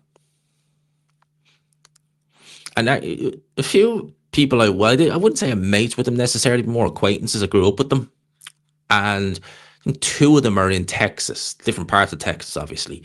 There's another state that I can safely say I look at and think, nah, not really one that I'd necessarily go to. The Pacific Islands in Asia are nice. Yeah, oh, we are getting the fight, so they are showing the tail of the tape. So it only took 20 minutes. How often do you be in Dublin? Once a month. Like I'm going home on Thursday morning. I'm flying home Thursday morning for 5 days. So, and then I'm going to head home for Christmas, probably the week before Christmas, and stay home for a couple of weeks. So I go home at least once a month. I've done that for the last year. Actually, for the last year, every month I've been home. I just like it. I just like being back in Dublin. It's my home. Clearwater, Florida. Yeah, I was thinking more Tampa, but any part of Florida would be nice. Any part. California's great state of big cities. Yeah, that's a fair point. Like maybe I'm looking at LA. Ugh, no. I would not like to visit LA. Hell no. Not for me. AJ Wardley would be a fun fight. Nah, I think Wardley would splatter AJ at this point. This fight will not go to points. I'm not expecting it to, mate. Not at all. Leopardstown on Boxing Day. I could have went there 2 years ago with the lads, but for some reason I just decided no, not for me. They all said it was amazing. I know they're not going to do it this year. Definitely not going to do it this year. But yeah, that does sound like a fun day actually. I'm kind of low. I still regret that I didn't do it 2 years ago. It was end of 23. We could have done it. I was like, damn, didn't do it. But yeah, there's plenty to do in Dublin still. Is YouTube your full time job? Not yet. Not yet. I give you an example, right? So if I decided to go home, back to Dublin full time, the house I live in is mine, so I don't have to worry about anything with it. It's all mine. I just can't rent it. As in, like I can't rent people in it. I could do YouTube full time. I could do it because I have no main bills, whereas here there is. So yeah, if I wanted to, because what I make a month on YouTube, like this month, what I'm probably going to end this month with will be very much. If I could do it every month, it'd be sufficient enough to live on. Not in London, but sufficient enough to live on. But I don't do it every month. Some months are better than others. So, but every month is normally quite good. But yeah, we're not quite there. There are some YouTubers who make crazy amounts each month, like crazy, and you just think, God, I'd love to do that. I would love to do that so much. It'd just be epic. It'd be epic. But then saying that, you have to think about it like this, right? YouTube is kind of a job, but it's not really. It is and it isn't, right? But I don't do videos because I want to, I've got bills to pay around that. I do because I love them. I love doing it. If it became my job, would I enjoy it as much? See, it's the thing, you know? Would I enjoy it as much if I only did YouTube? I don't know. I probably would, but when you do something, and again, I love doing YouTube, but it's not my job full time. But if it was, I probably would still enjoy it. But get your popcorn ready. Great fight up ahead. Anthony Yarde with a slow walk to the ring. Slow walk to the ring. As if we haven't been waiting long enough. And by the way, 255 in the building. If you could, smash the like button. And please consider hitting subscribe. I barely asked. I'm just saying. We've been going for over 3 hours and I barely asked. If you could, please consider hitting the like and subscribe button. It would appreciate it. Yarde will hurt Benavidez. No national anthem. I'm crossing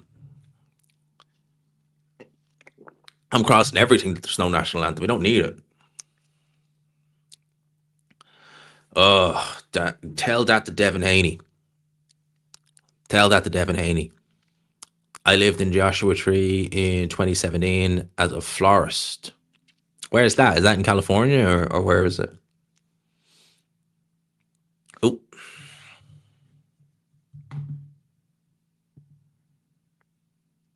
There we go.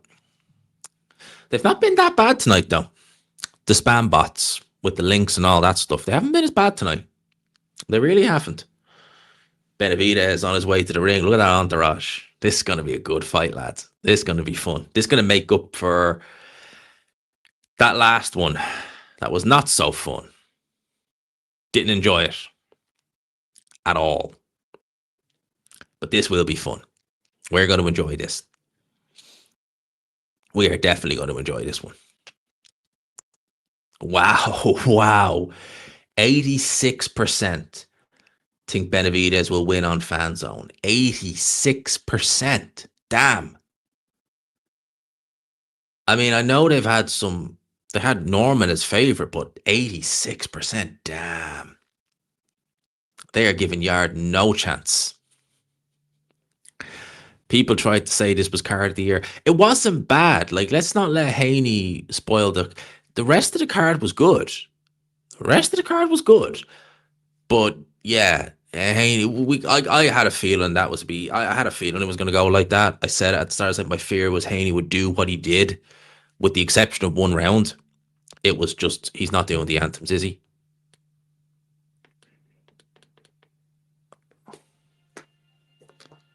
Ugh. Come on, seriously. We have to go through this crap now.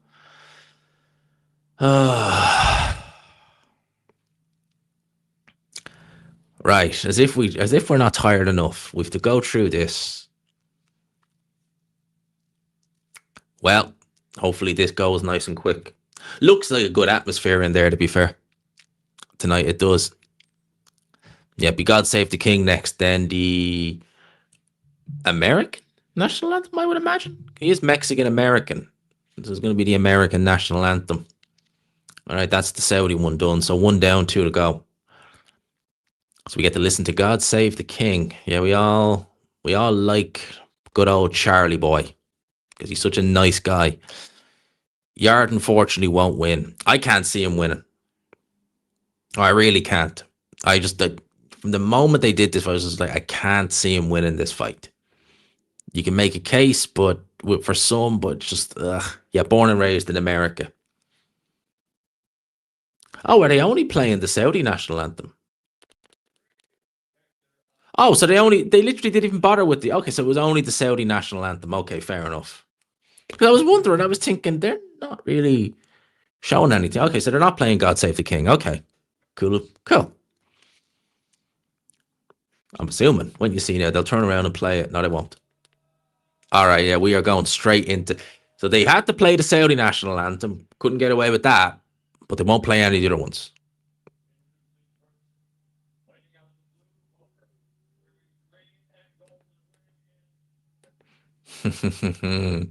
Frank Warren and Anthony Yarde. Yeah, I wonder why the WBA had the belt there. I was looking at it like, he's only WBC champion. He's not got any other title. That's always when I was looking at the WWE, I was like, what the hell? It's not on the line. Oh, people. So we finally get this. This is going to be a good fight. This is going to be fun.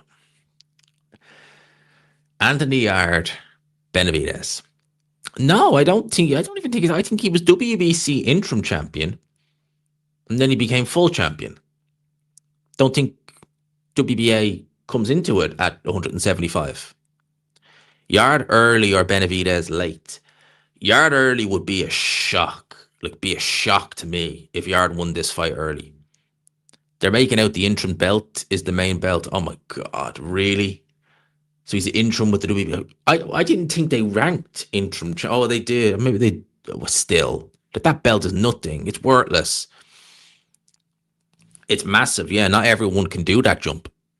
Not everyone can do it because you go up 7 pounds. Yeah, it's what it is. It's big. But you go up 25 pounds. That's 2 stone nearly. So people realize that's a serious jump. This can't not deliver. It'll deliver. It'll deliver. It'll deliver. So professional with the comments. Ignore when you need to. Sometimes. But what I'm going to do, I always do it with the main event. Mm-hmm. Just 1 sec. Get rid of the... There we go. So we can hear when this card starts. Versus the Mexican monster for the unified light heavyweight championship. Round 1. Here we go. 12 rounds. Round 1 underway. God damn you. Benavidez. I think Benavidez might have the longer arms out of the two. And that's not good for Anthony Yarde because Anthony Yarde's a real long-range boxer. Now, he does look bigger. Yarde. Benavidez is not small. Jeez, the size of Benavidez is huge. But Yarde looks to be, just from the eye test, slightly bigger in terms of just body mass. Benavidez is definitely the taller of the two. We're 2 minutes and 20 to go. We're 40 seconds into round number 1. And Yarde straight away, not gun shy, lets a combination go. It's blocked by Benavidez, and Benavidez is just stalking Anthony Yarde there. That's what Anthony Yarde doesn't want to have to happen. What happened there? When he just literally gets backed up to the ropes, Benavidez is going to do that. He's going to look to land a combination jab to the chest by Benavidez, knock Anthony Yarde off balance. Yarde with that kind of shoulder roll, we've seen it from Devin Haney. Devin Haney can do it. Yarde, he's not Devin Haney. He's not got the defense that Devin Haney does. He's not as accurate a sharpshooter as Devin Haney, as you can see there, misses with the jab. And look at that. Big right hand goes in from Benavidez early. And it was a good shot by Benavidez. Yeah, he's found Yarde already. Jab to the body there from Benavidez. 1 minute and 30 to go here in round number 1. Straight off the bat, you can see there's a problem here for Anthony Yarde. I don't think he's going to be able, personally, to keep Benavidez off him. Because shots like that are not going to deter him. He's going to need to sit down on those shots and really hit him with something. A little nothing flicking jab like that. And again, the nothing flicking jab, look at that. It's not doing anything with it. It's not going to deter Benavidez at all. It's just going to be, all right, that's all you got. Well, you are in trouble. That's a body shot that goes in by Benavidez. And Yarde's letting himself get backed up to the ropes. This happened against Artur Beterbiev, you may remember. That was a good counter shot, though. He actually caught Benavidez with something coming in. Didn't deter him, but was able to at least land something. And Benavidez just probing, just looking to get Yarde into those positions, looking to back up to the ropes. Because once he does that, you take away a good bit of Yarde's punching power as well. Because very seldom can a fighter move backwards. Very seldom do they generate the same power moving backwards as they do moving forward. And that's straight away what Benavidez has done. He's put Yarde straight on the back foot. Yarde doesn't want to be leading out with that jabbing hand like that. He really shouldn't want to be doing that. And Benavidez, there's a jab from Benavidez, lands, which is Yarde's jab's just non-existent. It's not working. It's not doing it. He's barely touching him with it. And 15 seconds to go in the first round. It's been a good round from Benavidez. He's won it without really putting a damage on Anthony Yarde, although he does land with a straight right hand there. Yarde's guard's always been leaky. He's always had a leaky guard, and that's the first round done. Does Yarde look older? In what sense, mate? Like as in facially, or... Oh, he's been like that for a couple of fights now, mate, though. He hasn't looked as sharp. I want to say the last time I seen him looking real sharp was against Artur Beterbiev. That's the last time I seen him looking sharp. Howard Foster stopped his wife blinking for a whole day. Man, Howard Foster, I swear, he would. He'd stop his wife having something. That's the kind of guy Howard Foster is. Jab alone. Terbiev's jab is one of the... Oh, man, his jab is lethal. Lethal.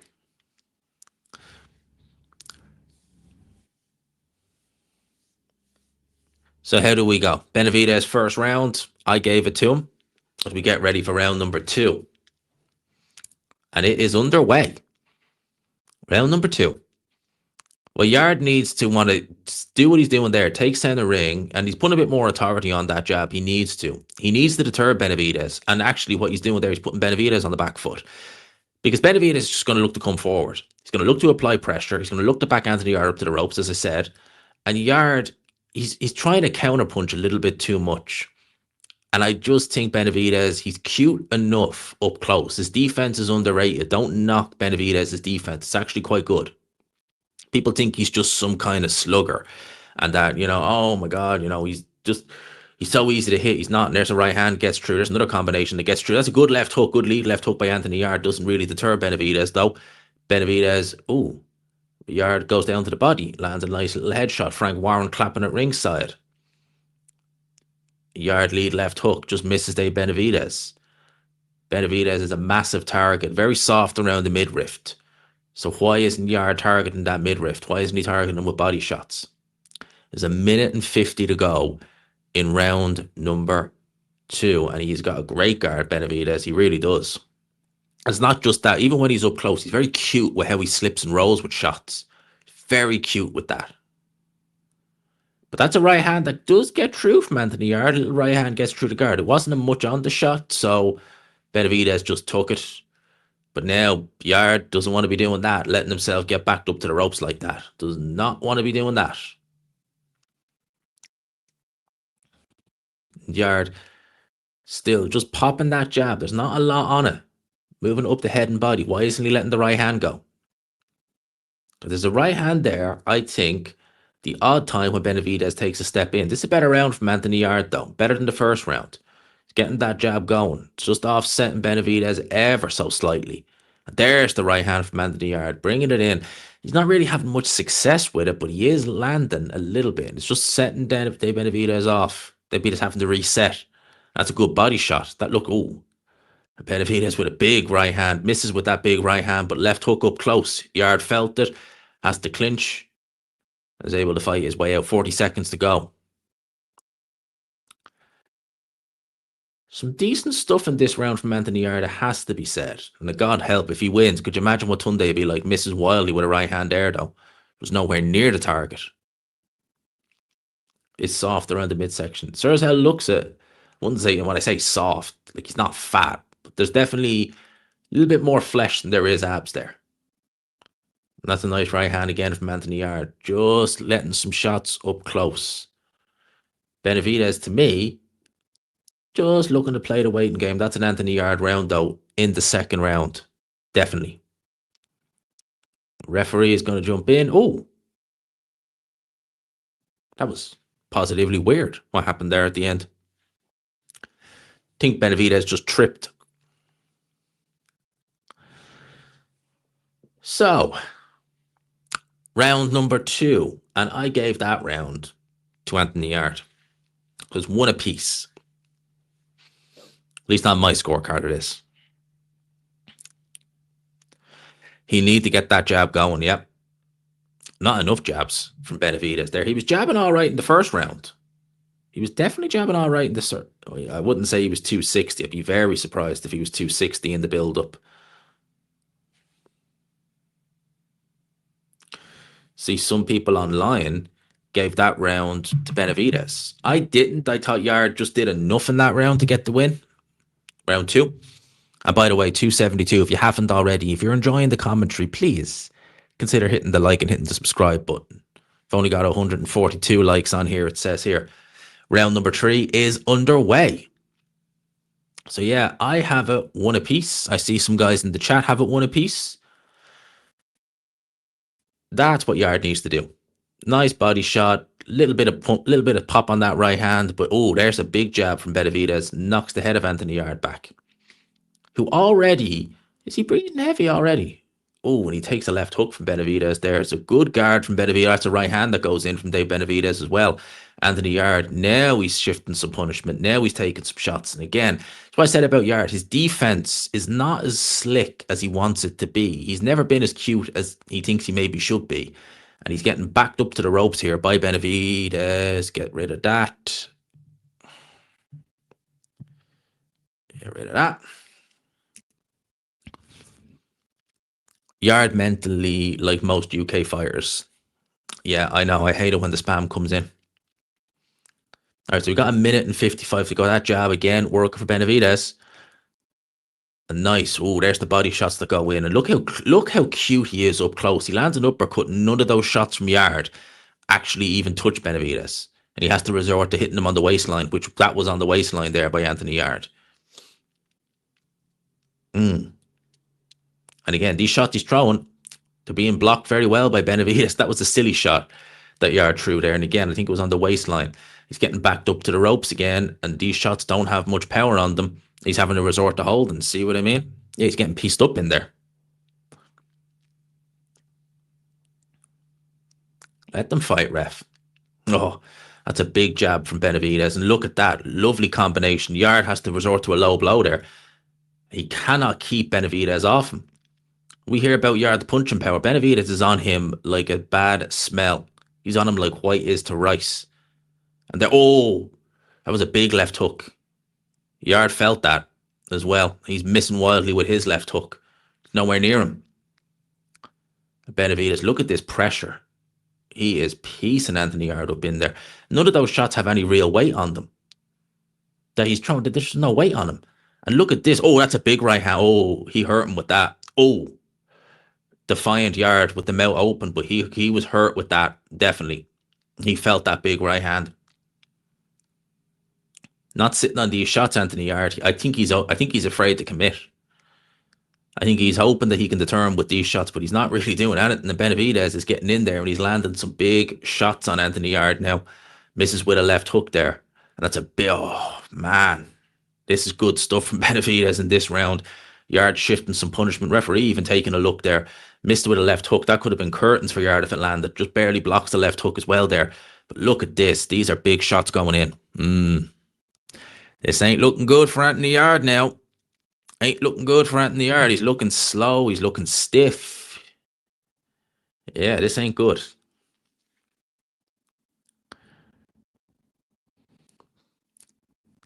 I see in the Element group, Hatman just put up, Yarde fighting like a man who wears a bonnet thus far. Comment of the night so far, people. That's the comment of the night. But he is getting pieced up in there. There's no ifs or buts. Absolutely getting pieced up. And by the way, 300 people in the building. Once again, if you haven't already, please consider hitting subscribe and hitting the like button. Really does help me out. Really worried about Yarde now. He looks... How he looks boxing. Yeah, he's definitely... he's shifting some punishment in there. I'm not going to lie. He's definitely shifting some punishment. Round 4 is underway. Well, let's see what Yarde can do. Can he change it up? That was a horrible third round. That was an awful third round for him. But if it carries on like this, it's only going to go one way. It's literally only going to go one way. It's a worry about Bivol's back surgery, mate. I'm not going to lie.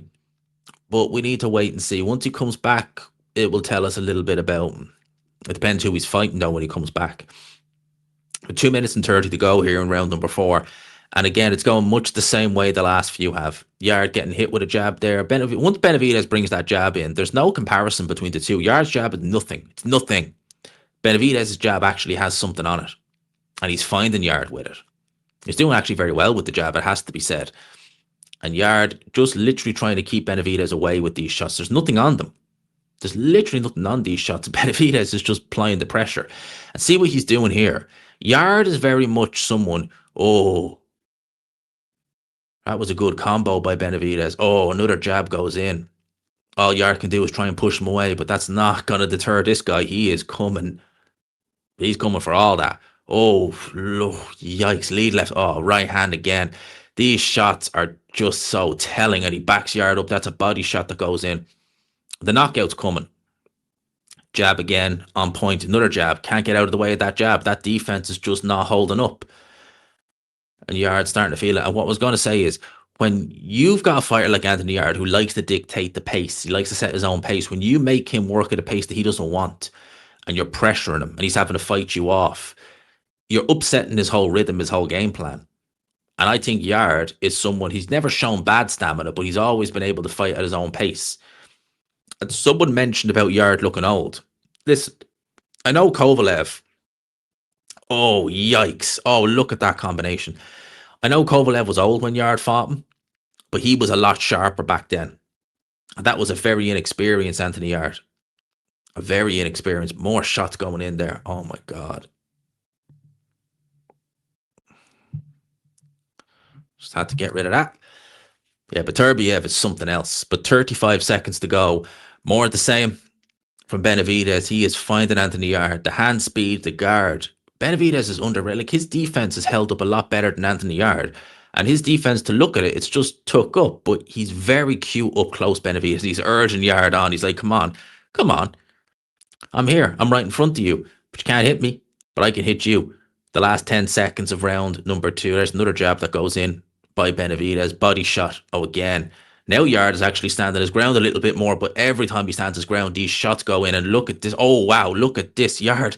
No defense. What are you doing? What are you doing? What on earth are you doing?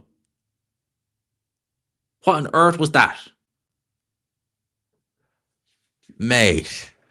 What on earth was that? He's lucky he didn't get stopped there. Because there's referees, like people mentioned Howard Foster. Howard Foster would have probably, well, maybe wouldn't have, but like, he's lucky he wasn't stopped there. He's very lucky he wasn't stopped there, actually. Because he could have been. He wasn't firing back. He was just literally standing there in the ropes. Jesus Christ, what is Yarde's game? People are saying, what's Yarde's game plan? He doesn't seem to have a game plan. He's getting battered in there.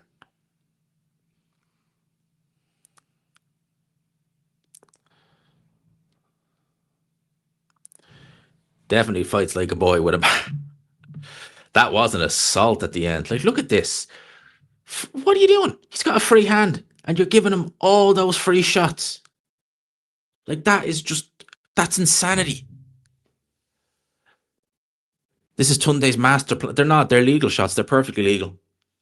He had a free hand. Yarde wasn't holding. He had a free hand. You can do that. They're perfectly legal. Mora on commentary saying Yarde has the correct game plan. What? Take a beating. That's all he's done, because we're in round 5. And he's taken a beating for 5 rounds. This is a game plan, is it? What? He's not going to slow down Benavidez. He's got a good engine on him. And what? This is part of the game plan. Yeah, you're going to want to shift all this punishment. And it's going to what? It's going to what? Yeah, you lost me right here. And having agreed with a lot of things that Coppinger has said tonight, but his scorecard is bang on. Every round to Benavidez. Although you could give Yarde a share of the second round, maybe. But yeah, this is becoming target practice almost now at this stage for Benavidez. And I think it's, yeah, the fan card, I tend to agree more with that. Give Yarde the second round. Oh, that was a big right hand that went in. Landed bang on Yarde's chin.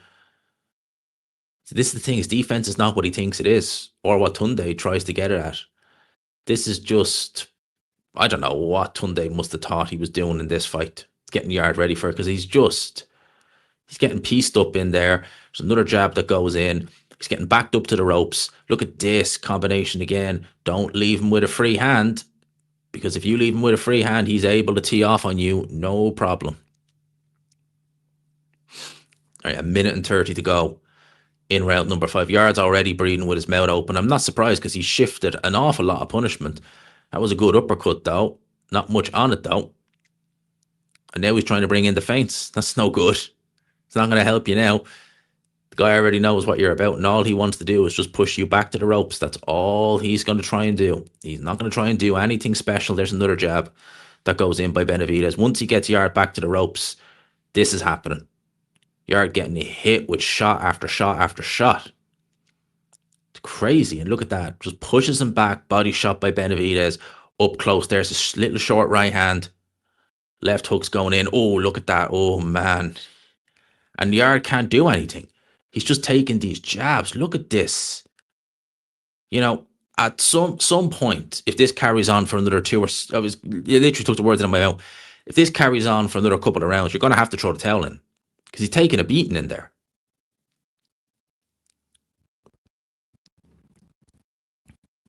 Absolutely insanity. He's not. Look at that again. More shots going in. He's getting battered in there.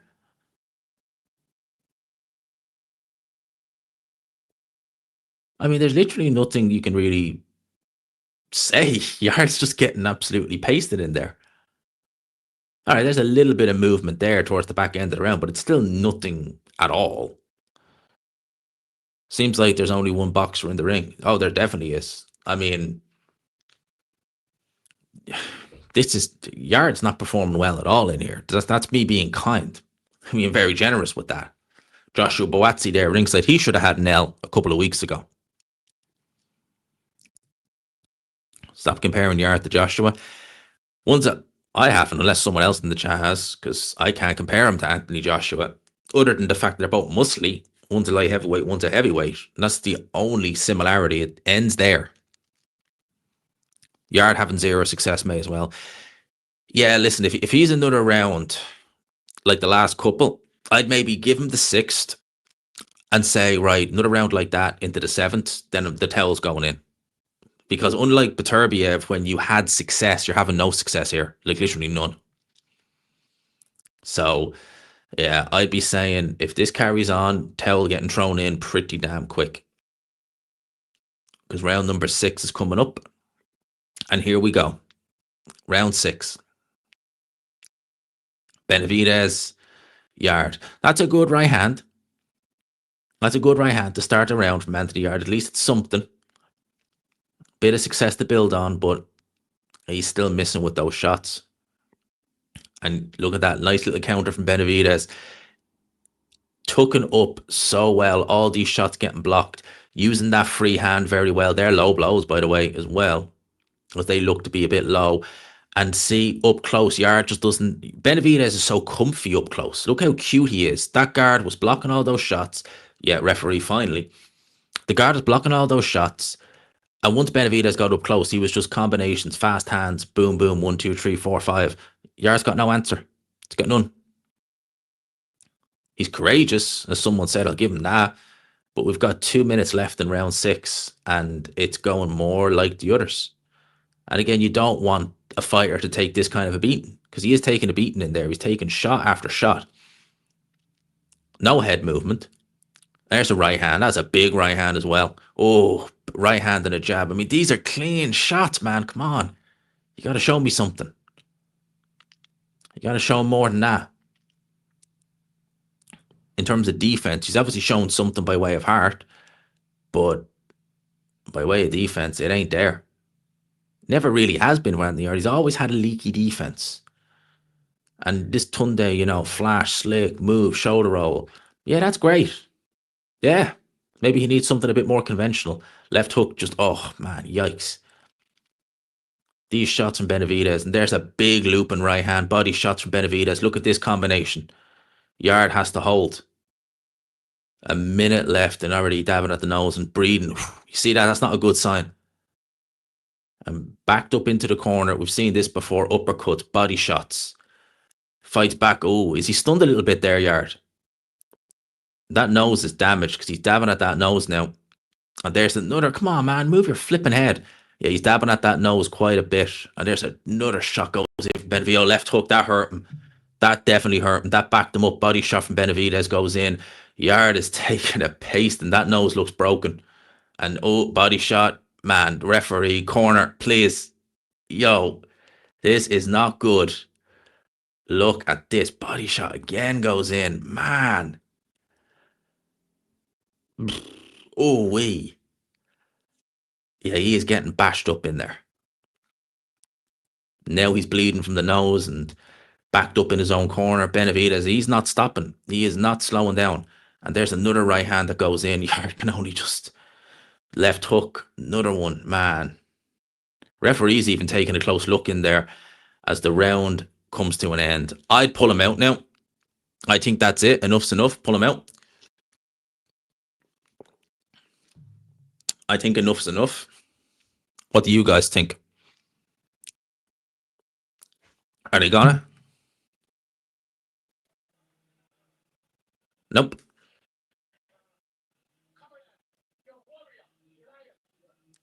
You're a lion. Okay, so they're not going to pull him out. If he was my fighter, I would have pulled him out. I think that's it. I think he's done. I think you're only going to risk damaging him. So for me, if he was my fighter, I would say give him another round. Nah, I think enough's enough. You can pep talk him and say you're a warrior, lions in the camp, all that. But I think after that round, that's the fight beaten out of him. I suspect anyway. But he is going out there, face battered. Round number 7. Oh, yeah. Referee is having the doctor check on Anthony Yarde. That nose is definitely broken. He's taken a lot of shots. Referee going to let him carry on? Yeah. You couldn't stop it. Not cut or anything like that, but that to me, the writing's on the wall. I wouldn't be surprised if the towel gets thrown in. Broken orbital bone. But why are you letting him? Like, seriously, if he broke his orbital bone, why in God's earth is Tunde letting him carry on? That's stupid. That's absolutely flipping stupid. If you've got that, oh, he felt that. He felt that shot, definitely. Yikes, he is taking a beating in there. Oh, come on, man. You got to stop this. Body shots going in again. Right hand, uppercut, jabs, everything. Oh, another one goes in. Yarde just cannot get away from those ropes, and Benavidez is just unloading. Yeah, succumb to the pressure. That's it. It's over. It's done. It's done. Look at that, man. Stop the fight, please. Stop the fight. Oh, and Benavidez loses a point? 2 points for hitting him while he's down, of course. Of course. Quick rundown of what's going on. Benavidez is beating the living crap out of Anthony Yarde. 2 points. He must have hit him when he was down or something. But it doesn't matter because does that mean the knockdown's not caught? Oh, God almighty. Oh, body shots. But Yarde fighting back. End game. Oh, man. Yarde. I would pull him out, personally, right now. I would pull Anthony Yarde out because he's not going to win this fight. He's taking a beating in there. Some are saying he might have a broken orbital bone. But he's definitely got a broken nose. Oh, yo. It's getting difficult to watch now, guys.